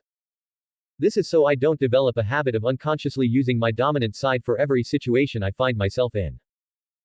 I then take a look outside my bedroom window and notice the moon staring back at me. Guess it's time to end this session for tonight. 12 comments, 0 vote. Reaching the capital. Subaru, do you have your job for the capital memorized? Rosewall asks as he runs his wet hands through his hair. Because I would be truly disappointed if you failed such a simple task. I simply need to introduce myself as a servant of yours and grab the information and statistics of the shop correct. I say to him as I lean back and enjoy the warm sensation of the water around me. Absolutely, spot on. Rosewall says in satisfaction as he also leans back into the water to relax. That should be all I need, taught all you. Hearing this, I proceed to quietly get up and move towards the exit of the bathroom. But once I open it and step out, I am greeted by a familiar red head. Still waiting on Rosewall, I presume. I say with a smirk. Hearing me, she just looks down at a certain area of my body and smirks. And you're still waiting for a growth spurt, I presume. Now that was just low. And very uncalled for. I then lifelessly walk over to my attire for today's events and slowly and almost pitifully put it all on. I then send one last glare at Rem before leaving the bathroom only to see Amelia waiting for me. Are you ready to wait, why do you look so upset? Amelia asks me as I step out the door of the bathroom. It's nothing. I mumble. Just learned that red is my least favorite color. Amelia then falls into a state of confusion. What does red have to do with your mood? Walking down into the courtyard of the Rosewall mansion, I see a boy standing in the center of it while facing my direction. I see you have finally walked out to meet me, Subaru. He then says as he brings his hand over the handle of his sword, pulling it free from its sheath. Have you perhaps forgotten about our fated duel? Hearing him, I grab the blade I have brought from my room and pulling it from its sheath also. Why, of course not, Arthur. We then look at each other for a good few seconds before leaning forward and exploding violently towards each other. Subaru. Arthur. Amelia CNF, our antics can't help but just sigh. And Puck, who is upon her shoulder, is laughing. So is this normal around here? The driver of the carriage suddenly asks. Hearing him, Amelia joins Puck and laughs. Hearing the two laugh, the driver just scratches his chin in confusion. Did I say something wrong? All right, you two, we are at the capital. The driver then calls out from up front. We just need to get through the gate, it should be quick and easy considering your lady's status. Oh, looks like we are finally here. Puck says as he wakes up from Amelia's lap. Leah, I'm going to go into the crystal now, have fun. Amelia in response just looks down and smiles. All right, have a nice rest, Puck. And with that, Puck blurs a bit before vanishing into the crystal on Amelia's necklace. All right, I can drop you off here for now. The driver says as he opens the door of the carriage. And when we step out, I notice some people sending a look of interest towards us. Thankfully, Amelia has her features covered so she can avoid looks of negativity and disgust. And when the crowd notices my suit, they quickly avert thief gazes. It seems the people here don't want to mess with the business of nobles. I guess this does make sense considering the state of the slums. And as we walk, I take notice of many different sights. Like a fountain that depicts the dragon believed to be one of the Witch of Envy's jailers. A stone wall in a district's corner which tells of the kingdom's origin and upbringing. And while walking, I am able to use my ability to read and make out a lot of different stores. And the stores all range from tailors, leathery, carpentry, and forges. Subaru, we are coming upon the guard station soon. Amelia suddenly says, bringing my attention to her confused eyes. Haven't you already traveled through this city? How come you're so absorbed? It's the lively feeling of this city. I answer with a calm voice. How the city looks doesn't matter, it's what the people in the city do to make it feel. I totally agree with you. A male voice then calls from the building in front of us. It's been a while, Subaru, I heard you two talking from inside and came to say hi. The fact that you can even hear us clearly is horrifying, Reinhard. I say as I feel my face twitch. And it's also good to see you. How's your mission holding up? Hearing my question, Reinhard just smiles happily in response. Well, my mission is now complete thanks to your advice. What mission and advice are we exactly talking about? Amelia then asks us with a slight frown. Reinhard and I just took a glance at each other and smiled, then we turned back towards Amelia. Nothing. Nothing. Oh, you're actually on a job right now. Reinhard says to me while raising his eyebrow. I thought you were an adventurer, what made you suddenly want to settle down? It was merely the allure of money, and the fact I've been looking for a job with good pay for ages. I say to him while also thinking of my past lives experiences. It really sucked having to work for minimum wage and having no raises or promotions in sight. I see, but as you work for Rosewall now. Are you perhaps on Lady Amelia's side? No, I don't view her as a potential ruler, the current her at least. She's still missing complete independence and control of herself. She's still too immature and reliant on Puck's seal on her memories, and her selfless nature bugs me. Oh. Honestly, I don't know, picking sides so early without seeing what the other candidates have to offer would be too biased for me. Well, who knows? You could probably see them much earlier than you expected. Reinhard suddenly says out of nowhere while showing a smirk. Wait, what? I say, sending him a look of shock. Nothing important for now. Reinhard says while waving me off before pointing at the building in front of us. This here is the building according to memory. Now that was definitely important. And how do you even memorize the whole layout of a city? And you even know the names and ownership of the buildings. Well, anyways, friend, until we meet again. Reinhard, now done saying his goodbyes, jumps onto a roof of a building and books it. Sigh. I would yell after him, but he probably already turned off the blessing that gives him that ridiculous hearing of his. I guess we will talk later then, Reinhard. I then take a look at the building in front of me. I take a quick scan of it and spot the guards near the door and approach them. Halt, what business do you have here? The guard lazily says. Guess he got bored of standing still for the whole day. I'm the servant of Lord Rosewall, I came to take a look and get copies of this company's performance. I say confidently while staring into his eyes. Seeing my suit and confidence, the guard nods as if acknowledging that I'm not another waste of his time and tells the younger guard beside him to check in with the boss.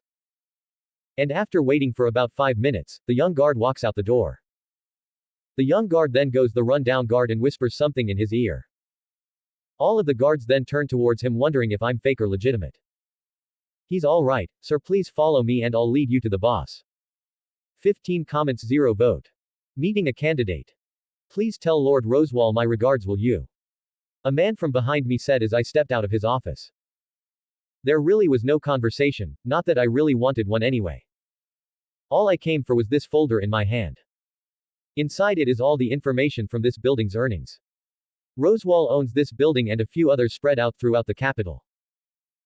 This is actually one of the smaller and less successful ones that was left unchecked for a little while due to the incidents of the village and royal selection. Anyways, I merely gave the guy a yes to his request and walked out past the guards. I then made my way towards the market area as I had to buy appas. The village doesn't grow them as it actually grown somewhere else outside the kingdom. The capital and other cities around Lugnica is where you can buy them. I promised to meet Amelia around here also. I almost can't help but feel bad for leaving a lady to herself in such a busy area. Unlike Subaru, I instead didn't ask her on a date. I just wanted to be here so I can meet a person I'm interested in. Oh Subaru. Amelia then calls out from behind in relief. You're finally here. Hearing her voice, I turn around and take notice that she is still covering her features. Oh. You have success finding that old man. I question while looking around for a stand that sells oppas and any other familiar faces. Amelia hearing me just makes a bitter smile. No, his store is being repaired. He may be at home, but I have no idea where he lives. Oh. I voice out suddenly as I see three familiar figures go into a certain alleyway. What? You see something? Amelia asks me as she looks over her shoulder for anything of interest. Hearing her, I just point in a totally different direction. Yeah, there is a stand that sells oppas. Amelia then makes an extremely confused and exasperated face towards me. That is what excites you. A bunch of oppas. Hearing this, I just fold my arms and nod. Food is the key to a man's heart. Also Amelia, I saw an interesting stand and want to see what the prices are there. Can you please go and buy the oppas while I look at them? I say to her while taking a bag of coins out of my right pocket and raising it in front of me. Sure I guess. Hearing this, I just give her the bag before going towards the direction I saw the three idiots. And once I get to a stand that is close to the alley, I quietly browse through it. I then make sure that Amelia is not watching me before slipping into the alley. Don't screw with this lady. The boss yells towards the woman. Yeah, go ahead and cough up before we make you. The little one said while cracking his knuckles. Yeah. What they said. The big one adds in while growling. Don't make so much useless chatter, commoners. The lady says before bringing up her red fan. Fools like you always pick fights for the dumbest of reasons. Seeing her getting ready to attack, I can't help but quicken my actions. I quickly throw out a smaller shamak, making sure to encompass only them and avoid Priscilla. Once it hit and affects them, I move in towards the big guy and slam my hand onto his face before grasping it and slamming it into the wall next to me repeatedly.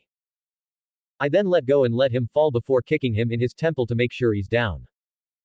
With the shamak's smoke still up, I run towards the boss and kick him below the belt.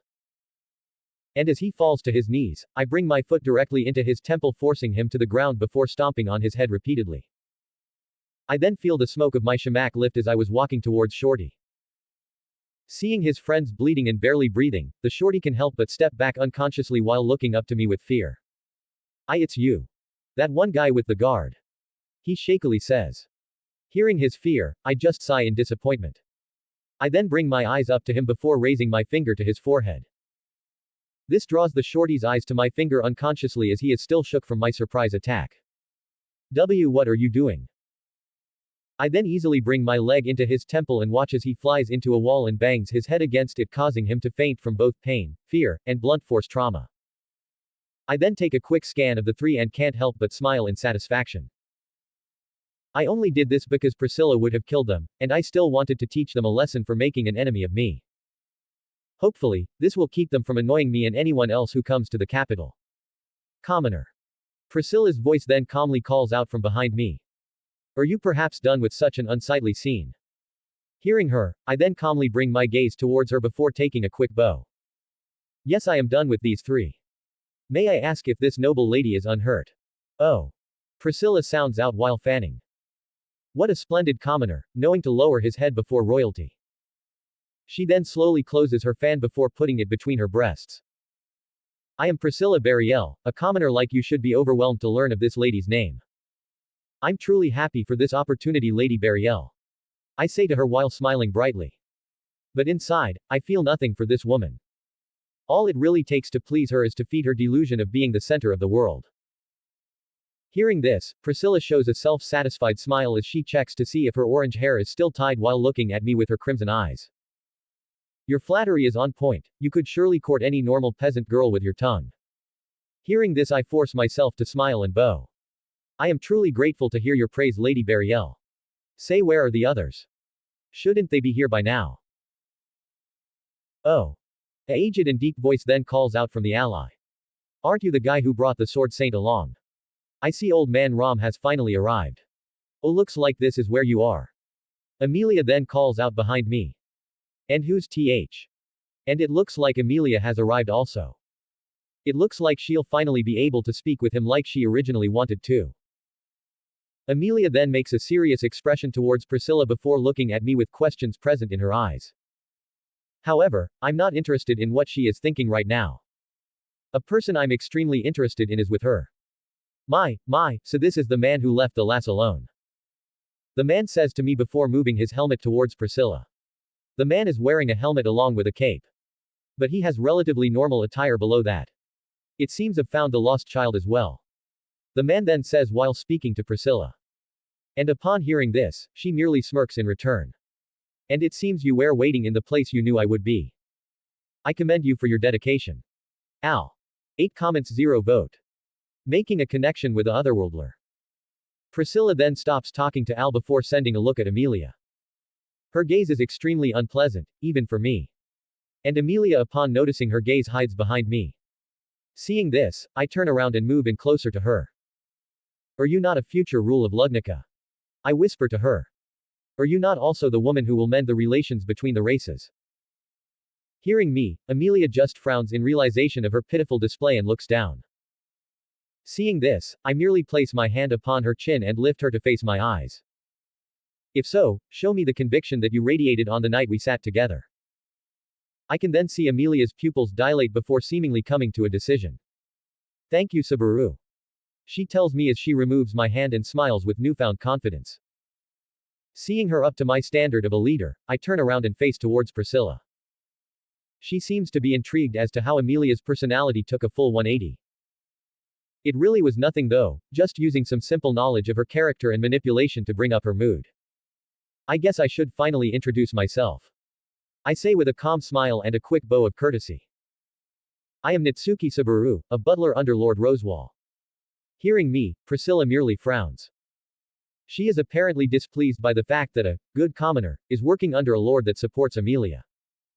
Well, that truly is a disappointment. Priscilla says while sighing loudly. I had mistaken a maggot for a fly. Hearing her, I can't help but feel my face twitching unconsciously. But I just ignore it and turn towards Al who has been silently watching. How do you deal with her? I say to him in Japanese. His head then jerks and looks directly at me. I just have grown used to it.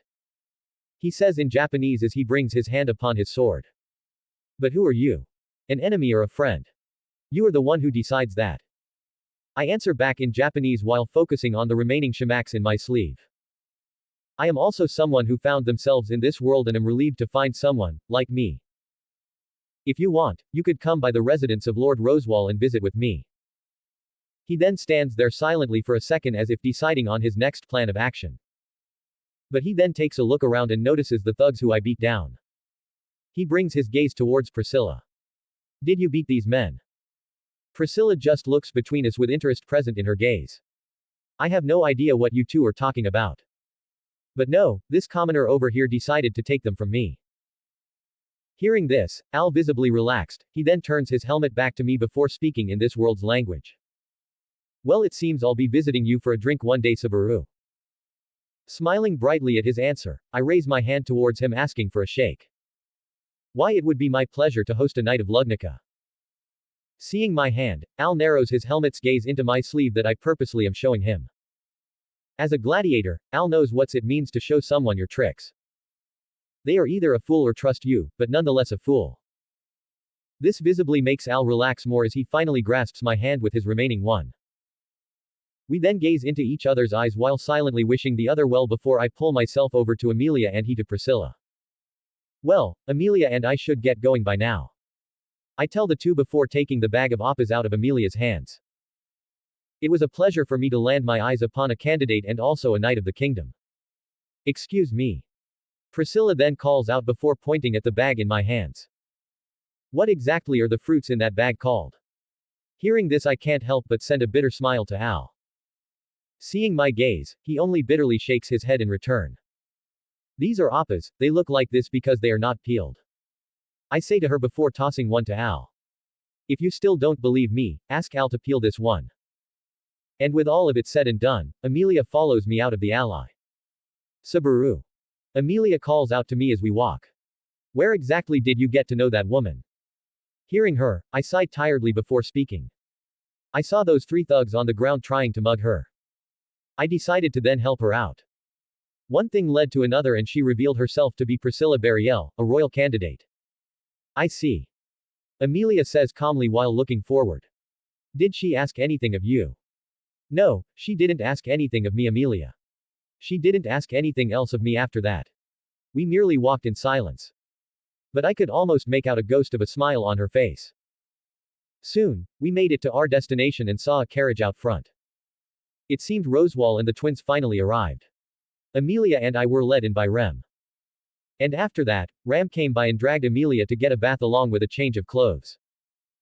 It seems the meeting of the candidates is taking place sooner than I expected. A job well done, Subaru. Rosewall says to me as he flips through the papers. Maybe I could use you in areas other than housework. That would also mean a raise, correct? I say while giving him a bright smile.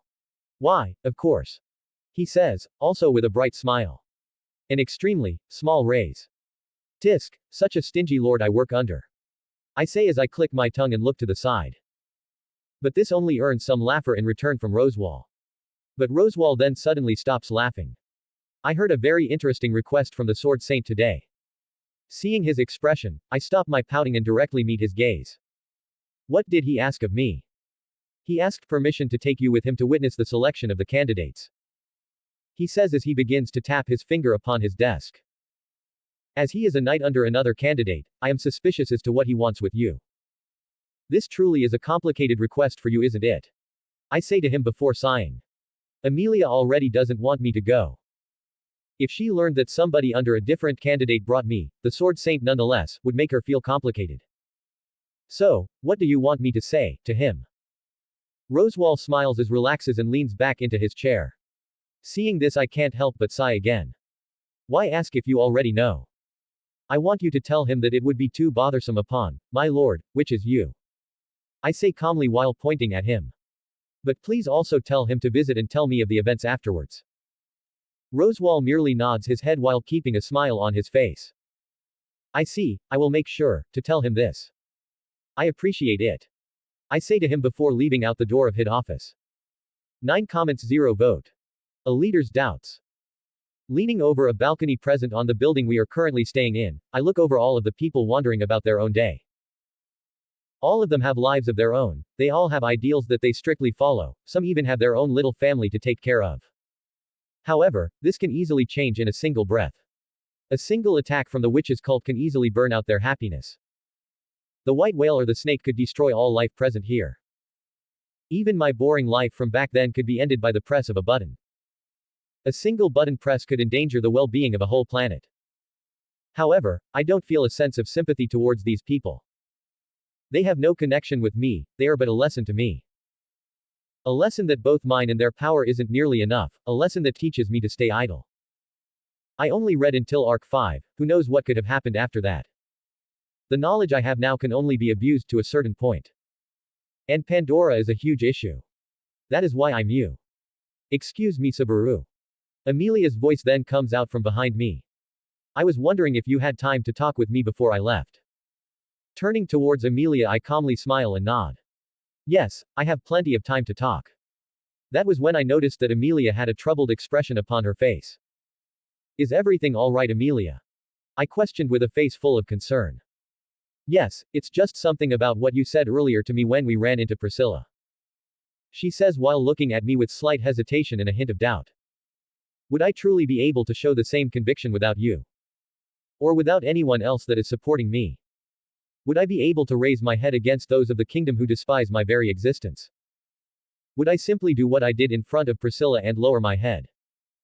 Amelia, whose voice wavered a bit at the end, then brought her breath shakily in.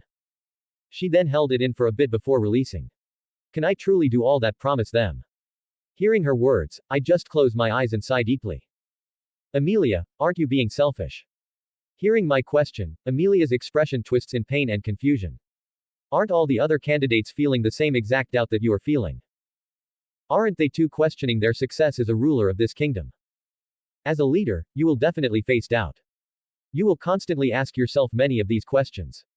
And those questions will forever follow you when leading. I then calmly gaze towards her and smile. But, that doubt can be used for good also. If you honestly believe you can't complete your goal, think of another way to do so. If you believe that your confidence only stems from others, then by all means look for your own form of confidence. I then take a step towards her before placing my hand upon her shoulder before making a bright smile. If you dislike the idea of lowering your head, then simply raise it. If you at one point feel that you are stuck between a rock and a hard place again, then do what you did today. Amelia, who's completely absorbed in my words at this point, raises her head, noticing my pause. What did I do? You asked for help, Amelia. What exactly did you say to Amelia Sabaru? Rem asks me as we sit down to enjoy some tea Ram brewed up. She seemed to be in an extremely good mood when she came back inside. Hearing her, I finished taking a sip from my teacup before calmly placing it upon the saucer in my hands before smiling at her. It was nothing, just some unimportant questions. Rem, upon noticing my smile, shakes her head a bit. The tea's running low. Should I fetch us some more? No, I'm planning on leaving after I'm done with this cup. Well, please get back before nightfall. Lord Rosewall asks of you to be present. Hearing her, I merely sip the last bit of liquid from my cup before setting both the saucer and cup onto the table in front of me. Well, my drink is empty, it's time for me to leave. And don't worry, I'll make sure to be back before nightfall, it's just a quick order involving almost all my pay. Noticing my calm expression, Rem only looks at me with exasperation. Why don't you look worried at all? Shouldn't you feel bad losing so much of your pay? My face then goes bitter for a second because of her words as I start to have second doubts. I don't want to, but it will be worth it. Rem, hearing me, just sighs before picking up all of the utensils from our tea break. Well, please be quick about it, you only have so much daylight left. Got it. I reply to her as I walk out the door. As I stop in front of place I wanted to be, I stick my hand into my pants pocket and feel the items present inside it. Feeling them, I smile before making my way inside. When I step in, I take notice of the hot air present. It also reeks of iron and shaved wood. Along the walls are many cold weapons lined up for display. Seeing so many, I lean over and examine each one by one. But I quickly look away as I notice that every weapon on display is dulled. They are just for decoration. A voice then rang out. It's so an idiot doesn't just come in and steal a perfectly fine weapon. Looking over at the voice, I notice an old man sitting on a stool behind a counter. His hair is completely gray and his body short, one of his eyes are open showing a clear gray. His other eye is tightly shut with a nasty scar running over the eyelid to his right ear. He has a long sleeve shirt on with shorts that show his also scarred legs. It's rude to stare, you know. He grumbles out loud. And if you're wondering, these scary things on my body came from when I was in the army. Hearing him, I just raise an eyebrow. Why a blacksmith? The old man just chuckled bitterly before grabbing his left hand and pulling it off. Lost my hand in a beast attack. I decided that I had enough fighting after that and used the money I saved up over the years to buy myself a shop. And how has that been going for you? The old man just looks me up and down before reaching into his pocket and tossing me a throwing knife. See for yourself, I assume you're familiar with these little guys. How did you know? I say as I look up at him in shock. You learn a thing or two over the years, I suppose. The man tells me as he calmly pops his prosthetic back on. Now look at the damn little thing and order something, I'm trying to run a business here. I then look down and examine this knife closely. It's a simple design, but I can feel that it's perfectly balanced. I then put my thumb softly on the knife's edge and start to bleed. Impressive work. I compliment the man while looking at my thumb. I then stick the bleeding thumb in my mouth before reaching into my pocket with my other and bring out the items. I was just wondering if you could work with materials such as these. I have the full thing at home. The old man then turns his head calmly only to freeze as he catches sight of the items. It's a tooth, a black scale, and a small slice of a Giltalow's pelt. How did a scrawny kid like you even manage a huge kill such as this? The old man says as he shakily brings up the tooth before shaking his head. A Giltalow being used as mere materials, never thought I'd see the day. Seeing him like this, I can't help but get a bit impatient. So can you work with this or not?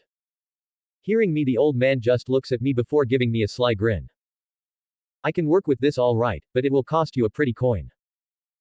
I have the coin alright, I just need you to come down to the Rosewall mansion sometime later and grab the stuff. That will cost you a bit more. Will the speed of your work also cost more? The old man then gives me hearty laugh while he feels the pelt of the guildalo. No, but that's a mighty fine idea to use on future customers. I then shake my head in pity for future customers. The economic situation is already bad enough in Lugnica, giving this old man any more ideas is simply draining an average citizen's coins dry. Anyways, old man, I need to head back now. My lord wants me in early. Oh, and here's the pay. I'll be sure to fill you in on what I want done when you arrive at the mansion. Saying that, I reach into my other pocket and pull out a bulging bag and toss it to him. Catching it with his good hand, he opens it and nods before giving a loud and hearty laugh. Yep, this should be enough. I'll be sure to visit and discuss what wonders we could do with these materials. I'll see you later then, old man, until next time. I say while waving to him as I step out the door. 13 comments, 0 vote. Getting sold off. Walking towards the building, I see Willem and Felix standing in front of a carriage. It seems Crush has decided to make a visit for Amelia. This would explain how the contract was formed for the healing of Subaru's gate. But why would she visit? Amelia holds nothing of value towards her goals. Did she perhaps come to talk with Rosewall? She could very well use Rosewall to help out with her plan. His magic abilities would definitely make the battle with the white whale easier. But that's only if she finds it. Seeing my approach, Wilhelm just throws me a glance and nods.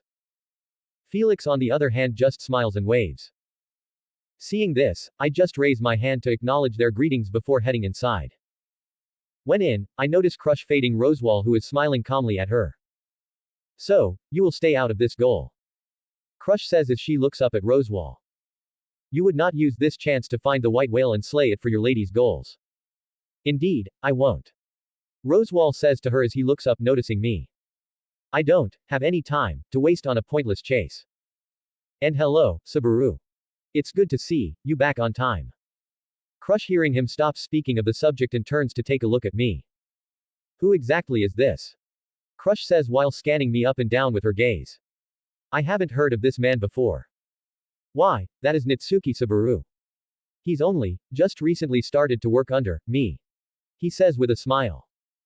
But he has proven to be pretty valuable in that short amount of time. I can tell you're not lying. Crush says to him while gazing into my eyes. But I'll only judge him when he shows me something good. Hearing them talk about me, I can't help but be a little irked. It's like being treated like a zoo animal. Oh, what does this animal do, mommy? I can be pretty useful. I say with a smile.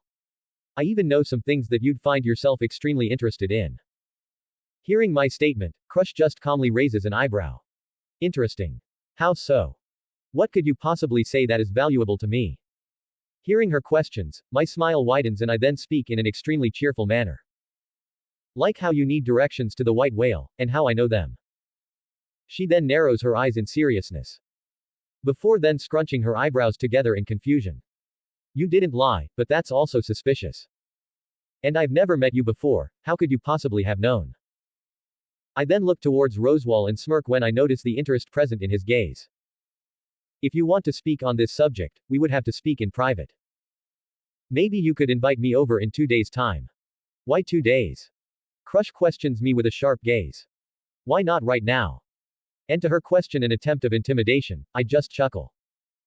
I have information which could tilt the standing between candidates massively in your favor. Why would I not want to take advantage of that? Crush then goes silent in thought. She then nods her head towards me before looking towards Rosewall. He is indeed a very interesting person. Could you perhaps give him over to me for the time being? Rosewall then smirks slyly while looking at me. I also give him a sly smirk and nod. It seems we are both on the same page. Well, I don't see how, in any way I could possibly, lose out in this ordeal. Rosewall says to her. But his mood suddenly changed before looking at me with full seriousness. Any of his words will also count as my own. That means any negotiations set by him count as my own. To this I just nod in understanding toward Rosewall. He's telling me to do anything I can to milk the best opportunities out of this situation. However, it's also a warning that failure is not an option. Crush then shows a smile before she turns towards me. Well, I guess you'll be coming with me, Nitsuki Subaru. Indeed, I suppose I am Lady Crush. I say to her before turning towards Rosewall. Please allow Rem to come with me, she will be an immense help to me. Why, yes, I'll call her, down right away. But are you, all right with this lady, Crush? Crush visibly thinks for a bit before shaking her head slowly. I don't mind at all. She could perhaps be of help to me also. I then stood silently by Crush as Rosewall called Ram, who was silently standing to the side over. She looked over at me with slight praise present in her eyes. Ram, go and get your sister, would you? I will do as you say, my lord. Sitting down in front the carriage, I look around and notice the silence of the city. It's a stark difference as compared to the lively crowds you see throughout the day. Hi Subaru Kian. Felix suddenly says. He put his arm around my shoulder and smiles. I heard you were coming with us for NHOW.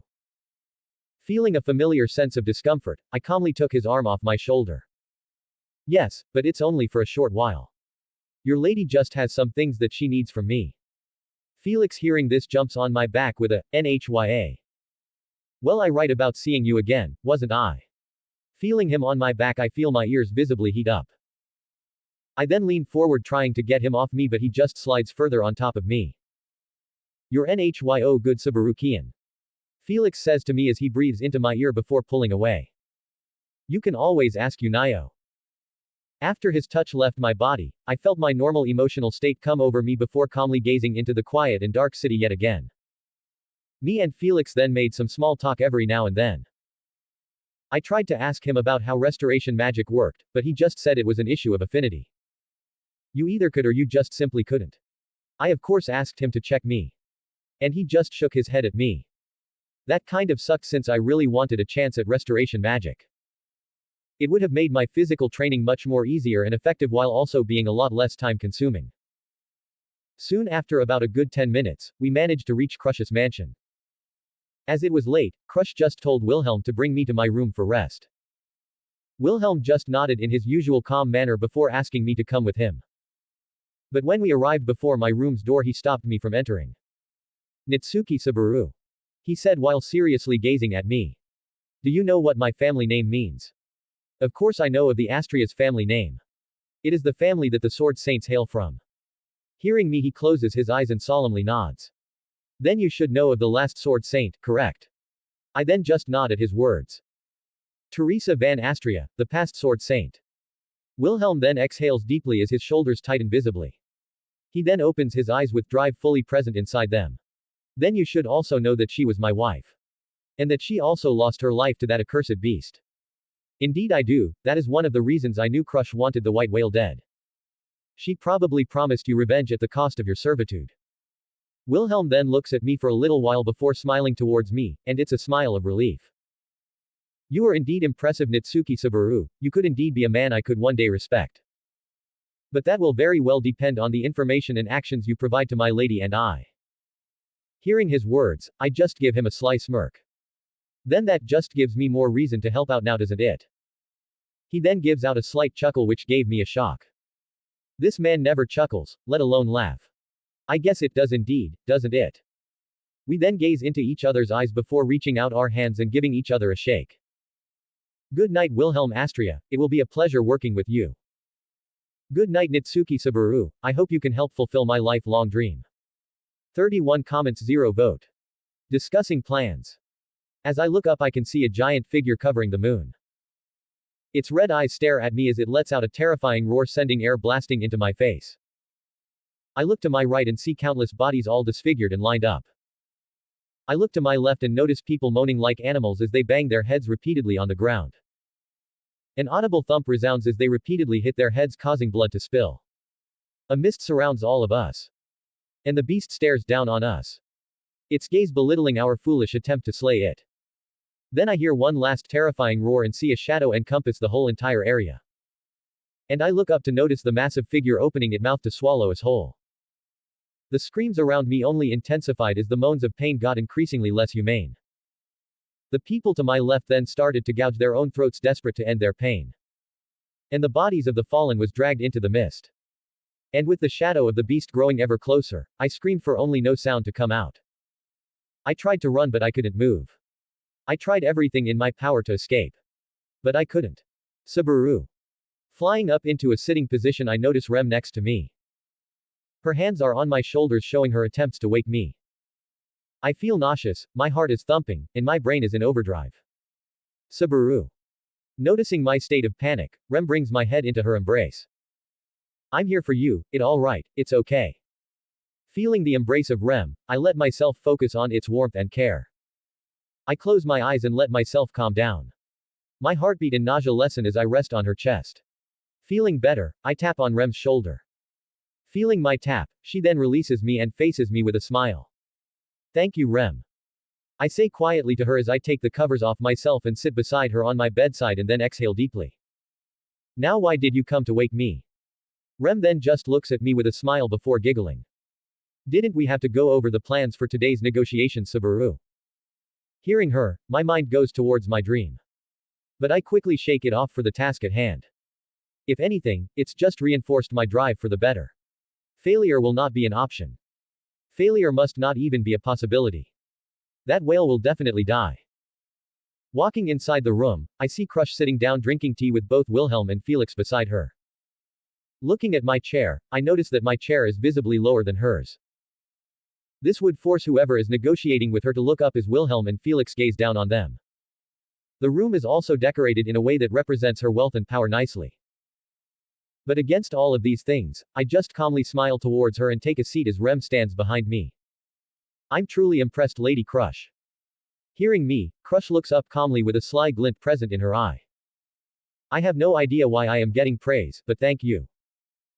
She then put her cup onto the platter that Wilhelm is holding before sitting up and putting her gaze upon me. Now, we should begin with the negotiations, yes. Yes, we should. I offer you my information on the white whale's location in return of your services. Crush then leans forward and puts her hands on the table between us. What services do you require of my household? My smile then grows wider as I simply gaze at her. To help me fight off the witch's cult. Hearing me, all three of their gazes shoot towards me at the same time. Crush shows a bit surprise on her face before coughing. And for what reason should I risk my men against those monsters? To this question my smile only widens. I then put my arms on the table in front of me and lean myself forward a bit before whispering. Because I know all of the white whale's abilities. Crush visibly flinches but manages to keep a calm face. Felix on the other hand looks at Crush before questioning her. He is lying, right? Crush just leans back and puts her hand up to silence Felix as she rubs her temple in tiredness. He's not at all lying to me, it's hard to believe, but my blessing has not activated even once. Felix then goes silent and looks at me with a complicated expression. Wilhelm on the other hand looks at me with a certain profoundness present in his eyes before nodding. Noticing their state, I then turn to Rem with a nasty grin. You can call them in now. The three then looks towards me in confusion. But before they can say anything the doors swing open as two figures came through. Seeing them, I can't help but smile subconsciously. We have arrived. Russell said as he stood behind me. A pity, I can tell that your capabilities are great, a shame you are already taken. Anastasia tells me as she take a seat beside me. It seems she noticed the state of the three in front of me. When negotiating, always set the terms first. This gives you an advantage when the other party tries to lower it. Also know your opponent. I simply choose some simple actions and words and threw it into my favor entirely. What are they here for? Crush frowns as she gazes upon the two new people. Russell Fellow is the Merchant Guild's treasurer. I simply used the unmined crystal deposit I found around Rosewall's land to make a deal with him. Abusing his greed, I asked for reasonable terms. He would allow merchants to carry and provide travel for the people of the village. Anastasia was easy, her business needs more attention. I merely asked Russell to take care of this. I needed Julius too, his spirits are my only hope against Beetlejuice. I promised them certain things. I say to her with a smile. Plus I need Russell to hear about the white whale, he will then provide what you need. For a price, of course. Crush just leans back and sighs helplessly. You truly are a horrifying businessman, Nitsuki Subaru. You could definitely find some sort of success in that area. She then calmly gazes towards me and places her hand over her chest. I, Crush Karsten, agree to support you through the services of my house. In return, you will provide me the location and abilities of the white whale. Russell just raises his eyebrow and looks at me. All he had to do was just walk in and Crush already agreed to my negotiations. Lady Crush is correct. Russell says as he reaches into pocket and shows me a card. If you want to get into merchant business, just show this card in front of the main building's service desk. I feel we could do great things together. Seeing his attempt to win me over, I can't help but just shake my head helplessly as I grab the card and slip it into my shirt pocket. I thank you for the opportunity. Anastasia just looks between the three of us and smiles happily. Oh well, I may as well take my leave now. I will be sure to send you some backup, Subaru. Crush just looks at me and questions. Why is she not staying for the location if you want backup? Hearing this, I just send a smile towards Anastasia as she walks out the door before turning to Crush. Because I already told her.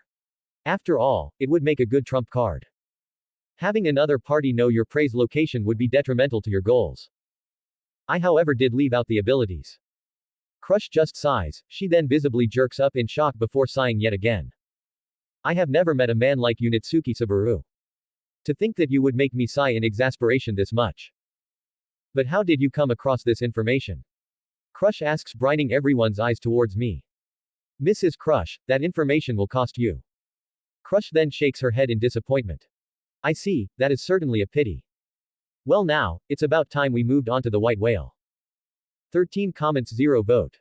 One more day until the battle. Bang. Feeling the blow of Wilhelm's sword, my body flips and flies towards the ground. Noticing this, I bring one arm behind me and catch myself before my head rams into the dirt. I then proceed to use my hand to push myself off the ground and go into a backflip. Once straight, I lean myself forward a bit and prepare for landing. Doing so makes me land cleanly. I then shoot my attention immediately towards Wilhelm and rush towards him again only for him to raise his hand towards me. I believe that is enough for today. We still have issues concerning a beast to worry about. Hearing him, I stop my steps and stick my practice sword into the ground. I then rummage around in my Hearing him, I stop my steps and stick my practice sword into the ground. I then rummage around in my front pocket of my vest before pulling out a handkerchief. Using it, I wipe the sweat from my forehead and face before folding it again to stuff back into my pocket. Once done, I turn towards Rem, who has been watching over the two of us, and grab my suit. How are the preparations going? Do we have all of the mages? And what about the equipment provided by Russell? Rem just calmly nods to my questions before listing off the current affairs of the operation. The mage squadrons have been formed successfully. Lady Anastasia has sent a mercenary group that is supporting her. I believe they are called Iron Fang. Mr. Russell and Lady Crush have come to an agreement for the equipment and the weapons are being quickly prepared. We should have all the forces against the white whale complete by tomorrow evening. I can only just release a sigh of relief before smiling. I was worried about the equipment part. But it seems Russell is willing to overwork himself for this ordeal. What about healers? I ask her before turning towards Wilhelm. He said that we would be done for today, but he clearly doesn't want to stay idle. They have all been contacted. Out of the 20 healers present in the Healing Institute, 12 have agreed to come. 12 will be plenty. Felix will get some much needed pressure off his back. I then look into the air and see the sun directly above us. It seems we have hit afternoon. Rem, are the merchants prepared for travel? They are a key part of my plan after all. I will be keeping a close eye on the merchant present in this scenario. They did after all sneak in and fit a massive explosion along with plenty of cultists. Beetlejuice is still my greatest worry for now. I would rather leave the dirty work for Julius, but I need to kill him. I have a few theories on how I could avoid the scenario of possession. Beetlejuice's soul could affect the physical world for a certain period of time using unseen hand. So destroying his soul is a key point to my success. I have tried speaking to others about return by death. However, I had no reaction whatsoever. I even asked Rem to sniff me to see if the witch's stench had increased. That didn't even increase either. At the current time, I cannot confirm the ability of return by death. It may be because I haven't returned yet, or it may very well be because I don't have it. I may even have a different ability as to compared to Subaru.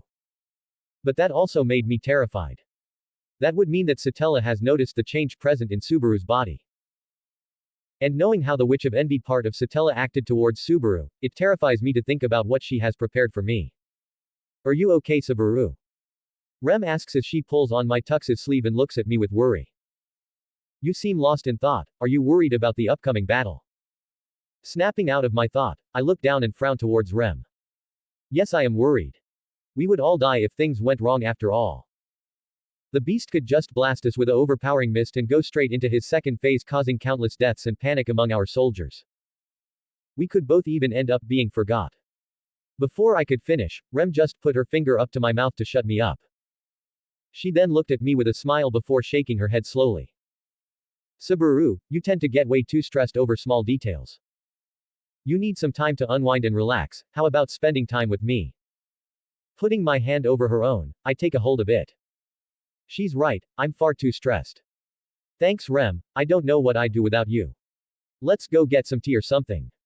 She then smiles brightly and softly squeezes my hand. That sounds nice. It's now late at night. Rem helped me calm my nerves earlier. Looking over my shoulder, I see her curled under my bed sheets. She had a peaceful and happy smile upon her face. Seeing this, my face contorts into a genuine smile. She truly is a wonderful girl. But just as quick as my smile came, it disappeared. My face changed into a frown and guilt suddenly surged throughout my whole being. Maybe I shouldn't. But then a subconscious part of me starts to reel it all back. I sat there in silence with only the sounds of Rem's breathing encompassing the room. Once calm, I look into the mirror in front of me. Staring at me is my reflection. Truth be told, I still struggle to identify this body as mine, at times. It just feels off, going from tall and stout to short and skinny. Now don't get me wrong, this body is amazing. I've learned that the endurance needed to be worked on though, but without using magic. I can create a crack in a tree with a single punch. Give me a month, and I feel that I will be able to crush rocks with my grip and punch a tree down with just my physical strength alone. Speaking of physical strength, you can also boost it with magic. I actually picked this up fairly quickly. I seem to have much better control over my mana than Subaru did. Of course it took me a few attempts to get down. I almost broke my shoulder on my first few attempts when I only reinforced my fist. But when I sat down to think about it, I realized how stupid I was. When you punch, you use your full upper body. So all I had to do was simply reinforce the whole right side of my body along with my spine. I didn't want to risk paralysis. Doing so made an explosive difference in strength as I broke a tree in half. The sheer joy I felt from such a simple thing in this world was unimaginable. I then went over other ways to make it more effective. I could also reinforce my hips and legs to generate more energy when I punch. I would also reinforce my upper body to make it all explode out violently. When I did this, I managed to shatter a boulder about my size into smaller pieces. When doing the original technique, I only managed to cause some big cracks. But I unfortunately made a huge mistake when sending mana to reinforce my eyes and ears. It almost made me go into shock from a sensory overload. I then thought of a simple solution and reinforced my brain. This made my perception of time slow and my thought process speed up. I dropped a stone and it took 21 seconds for it to hit the ground. When I tested it again without my boost, I counted 3 seconds. This means my perception of time is 7 times faster than when using strengthening magic on my brain's capabilities. However, this drained my mana at a terrifying degree. This is because I had to focus on the many neurons and parts of my brain that involve my perception of time and thought processing abilities. Funny enough, however, I recalled many other things from the past life when boosting my memory. This means I can use my past life's knowledge to a much more accurate degree. In the future I could perhaps make strengthening my brain a viable option for a drawn-out battle. For now though, it is a trump card for when my life is in extreme danger. Anyways, I should probably get some sleep now. Thinking about all my success in magic has made me tired. I then got up from my desk's chair and went to the bed where Rem was sleeping with her beautiful smile. Looking down at her naked figure, a slight ache arose from within my heart before quickly disappearing. I then slowly got into bed, brought my hand to her cheek, and kissed her forehead. I then noticed how she smiled in her sleep from my touch. Seeing this, the feeling of happiness and guilt once again surfaced before once again disappearing. Good night, Rem. 30 comments 0 vote. Rem. Waking up, I feel Rem snuggled into my chest. I look down and see her staring at me with a pleasant smile. Good morning, Subaru. I then throw her a smile before giving a quick peck onto her lips. Good morning, Rem. She returned the kiss and then put her head on my chest. Seeing her like this, I am brought to think about last night. Late at night. Not being able to sleep, I decided to sit in front of the mirror and let my ideas flow out. Doing so usually puts me at peace and makes me tired enough to sleep. But as I was going through some ideas on how to improve my mana capacity, I heard a knock on my door. Putting my hands on my desk, I pushed myself up out my chair and went to answer. I then grabbed the doorknob and swung the door open to see Rem standing there. She was wearing nightwear and had a slight blush present on her face. Not seeing her in her maid attire also made me admire her looks more than usual. Rem had noticed my staring and blushed brightly. Why you don't have to stare so hard, Subaru, it's embarrassing. Hearing her, I blushed a bit before stepping to the side. Allowing her in, she walked to my bed before sitting on its side. Her nightwear caught a little on the sheets and showed a bit of skin. But she quickly straightened it with a blush. I made my way to my desk before grabbing my chair and putting in front of her. I then sat down and faced her. Might as well listen to what she has to say. Rem, why did you come to visit me so late? Rem's face then turned red before looking to the side and whispering something. Not hearing her, I leaned in nearer to her face. Rem, you have to be louder for me to hear you properly. She reflexively moved her head back with red still present on her cheeks. And her eyes kept looked away from mine. I clearly could tell that she was nervous and whatever she had to say would be embarrassing to reveal. Rem, there's no need to be embarrassed, I'll understand. I told her with a smile. Hearing me, Rem moved her gaze to me and gave a complicated look. It was almost as if she thought I was joking. But her look then turned red for a few moments before she seemingly made a decision and looked back towards me. Seeing her ready to talk, I sat straight and looked into her eyes. Sue, she tried to begin but failed. She then slapped her cheeks softly before looking up at me with full seriousness. Subaru, do you think of me as a woman? My expression visibly froze in shock at her question. I then felt panic and embarrassment run through me as she looked up at me with her eyes full of question. She was serious about this. I then saw her face visibly get sadder at my silence and went into panic. I don't feel like watching her cry. How would I sleep then? I then suddenly leaned forward, making her flinch, and grabbed her shoulders to make her look up at me. Rem, you are without a doubt a truly beautiful woman. Your personality and smile brightens up my day. You work harder than any woman I know. You have helped me immensely in these past few weeks and have made me view you as an important person in my life. And you be an amazing wife also, no doubt about it. You would brighten up any mom's day just by welcoming them home with a smile after a hard day of work. You would raise your children to be wonderful hardworking people, just like their mom. So to answer your question, yes Rem, I view you not only as a woman, but as an amazing and beautiful companion. It would pain me dearly to see you suffer. Rem, hearing me, just looks blown away. But then a bright and genuine smile slowly appears on her face. Her eyes then lock with mine before she gets up from the bed and grabs the hands present on her shoulders. She then picks me up to my feet hand in hand before looking up at me. Confused at her actions, I question her. Rem, what are you doing? She just smiles. Subaru, I love you. Hearing her, my face stiffens up in sheer shock as I feel my ears heat up. What? Upon seeing my dumb expression, she just lets out a bright and beautiful laugh. She then lets go of my hands before slipping her arms around my lower back and putting her face into my stomach. I love you, Subaru. But why? She then puts one of her hands on my chest before looking up at me. Her eyes look beautiful, the blue of her pupils shining brightly from the lit candle on my desk. Because you're Subaru, the selfish man who showed me how to live. After the demon beast attack. Sitting up, I can't help but groan from my head going light. It seems I lost some blood from my arm, guess some bone tore through the skin and cut a vein or two. Now that I think about it, how am I even alive? Oh yeah. Anime characters have an insane amount of blood. Guess that's another advantage I can put on the list now. Why? A voice then calls from beside me. Why did you push yourself with those injuries? Looking beside me, I expected to see Rem with her usual calm expression, but she was frowning with eyes full of negative emotion. What do you mean?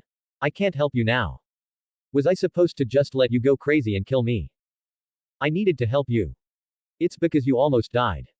You forced yourself too far and almost bled out. Even now, the blood in your body is barely enough to make your heart function. Hearing her, I just sigh. If only that guilty load didn't show up. Guess that's what I get for creating a butterfly effect with Elsa's death. I then look up towards the ceiling and smile. I'm alive though. Take that world. I then look towards Rem and answer her question with a smile. But I'm alive, right? I'm still kicking, I'm still breathing, I can still think. And I even saved you in the process. That is the most valuable thing to me. Rem then stared at me with disbelief before looking towards the ground with a complicated expression. But I'm not valuable at all. Hearing this, I got a bit angry.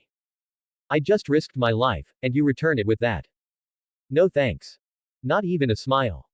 Rem, you could at least say thank you. Rem then raises her head before muttering.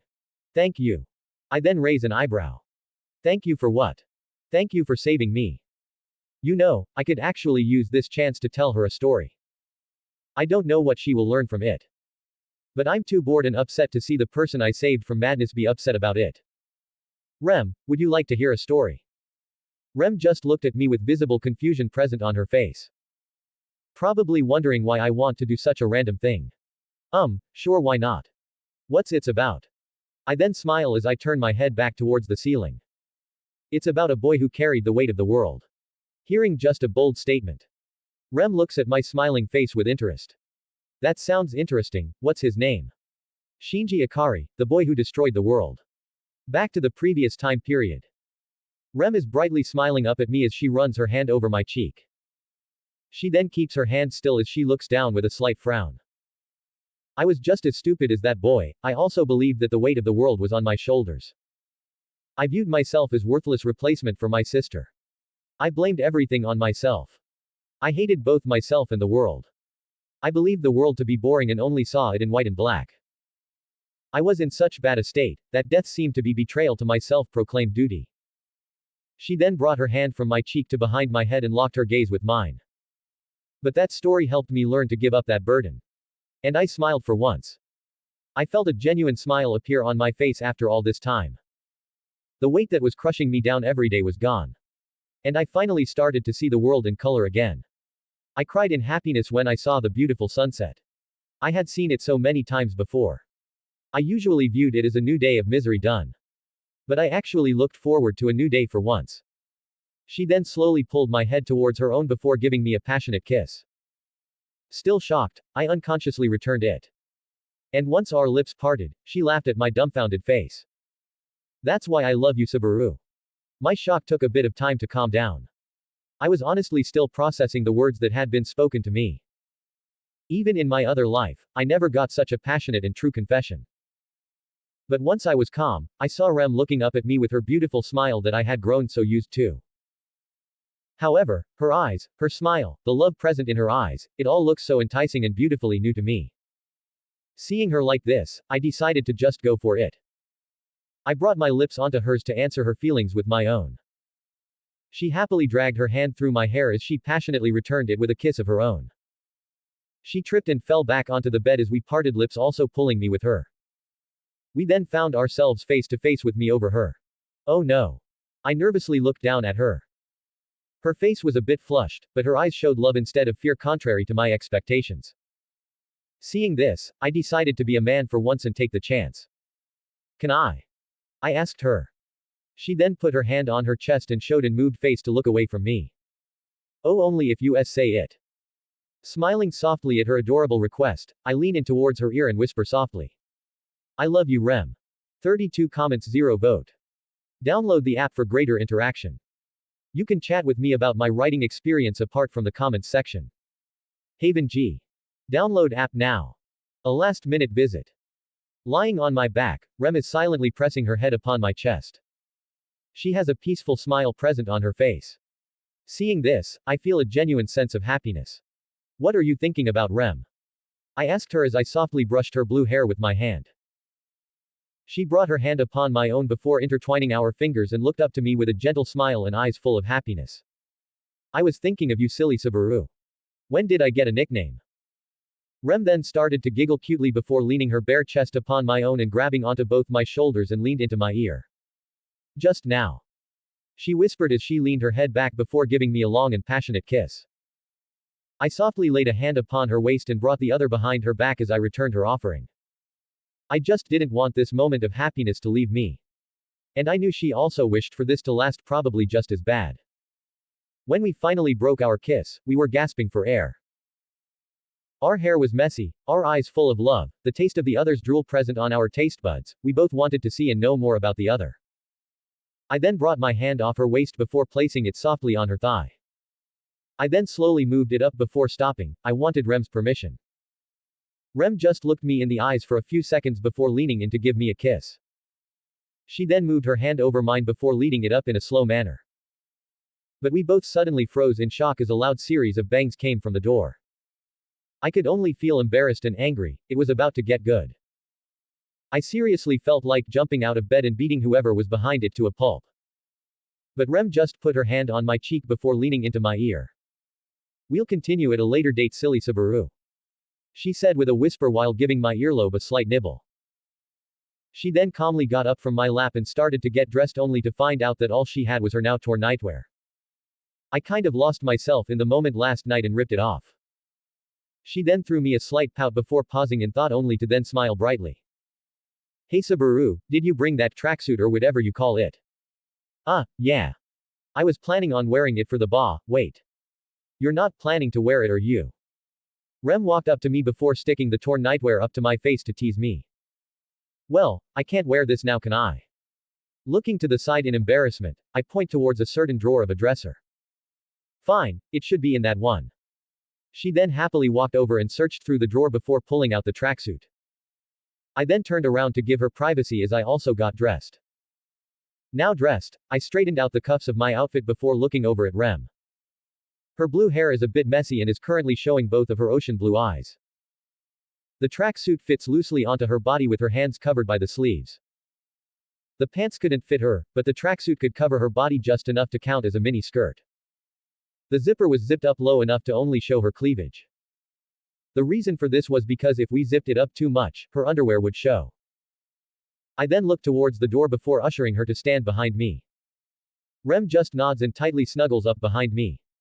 I don't want to show too much of her to whoever is outside. "Good morning Subaru, it is time." Opening it, I see Wilhelm calmly standing in front of me. He then sends a look between us and noticed Rem wearing my clothes. Looking into my eyes, we have a quick talk with our eyes. He then smiles a bit before nodding as we came to an understanding. "Okay, I'll give you time to prepare. I presume you need some clothes for the miss also." Coughing, I look to the side with a blush. Rem gives a bright blush also before hiding her face behind my back. "Why yes, that would be much appreciated, thank you." Walking into the main hall of the Crush household with Rem by my side, I see Lady Crush armored up with a sword sheathed on her side. I also look around and notice the knights under her standing to the side of the room. In front of her is an aged man in outdated knight armor. Behind him is a small troop's worth of also aged men in the same armor. I actually saw this type of armor in one of the books on Lugnika's military history. It however just showed many outdated tactics that are now obsolete compared to current ones along with many famous victories and infamous losses. The knight depicted in an illustration wore the same armor they are currently carrying. Noticing me, the man gave a look of surprise before turning back to Crush to give her a few more words. Once done he calmly walked over to me and put his hand on my shoulder. "So you're the young lad who made this day possible. I don't think you know this kid, but you have done me a huge favor to give me a chance to slay that bastard of a beast. If I make it out alive to see tomorrow, I owe you one." And with that he patted me softly on the shoulder again before walking towards Wilhelm. Watching the two for a moment, I sensed a bit of familiarity in the way they expressed themselves towards one another. "Surprised?" Crush said to me as she tapped me on the back making me turn my attention to her. "Well I'm not, you are the one who made this day a possibility.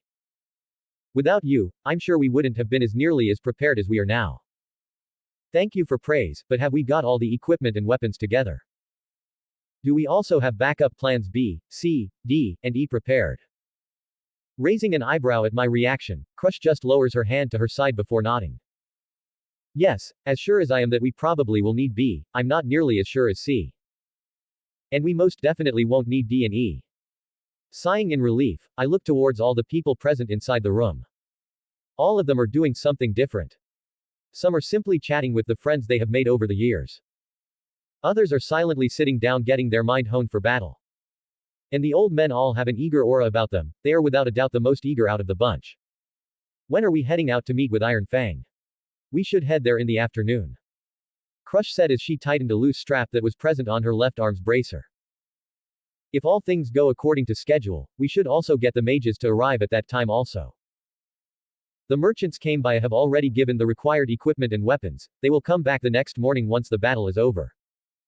And all information has been kept tightly secure as you requested. Heading her, I feel a smile come on Mew face. We had spent a long time on the first day going over counters to the White Whale's abilities. Doing so had brought us to the way thing are now. As of now, I'm confident we have a definite fighting chance against this beast. We've had plenty of time to prepare after all. That is good, is my visitor here? Crush then raises an eyebrow towards me before waving her hand towards Wilhelm. Noticing the wave, Wilhelm comes over and bows. What is your needs, my lady? She then points her finger towards me and Rem. Led these two towards the guest that arrived this morning. And then personally escort them to the designated meeting point once they are done. As you wish, my lady. Wilhelm says to her before raising his head to turn towards us. Please follow me. Following him, we reach a certain room before he stops. Wilhelm then turns and opens the doors before allowing us in first. Seeing a familiar scarred and old figure, I let smile out a smile as I sit down to face him. Hey old man, hope I didn't keep you waiting too long. Hearing me, the man turned his one eye towards me before letting out a grimace. Kid, I should honestly charge you extra for treating a old man like a deserted woman on her wedding day, but you promised me something interesting. Rolling my eyes, I place my hands onto the table in front of me before leaning in to berate him. Like you have the right to be talking about marriage, old man. We then stare at each other for a good few minutes before bursting out into mad laughter. 18 comments, 0 vote.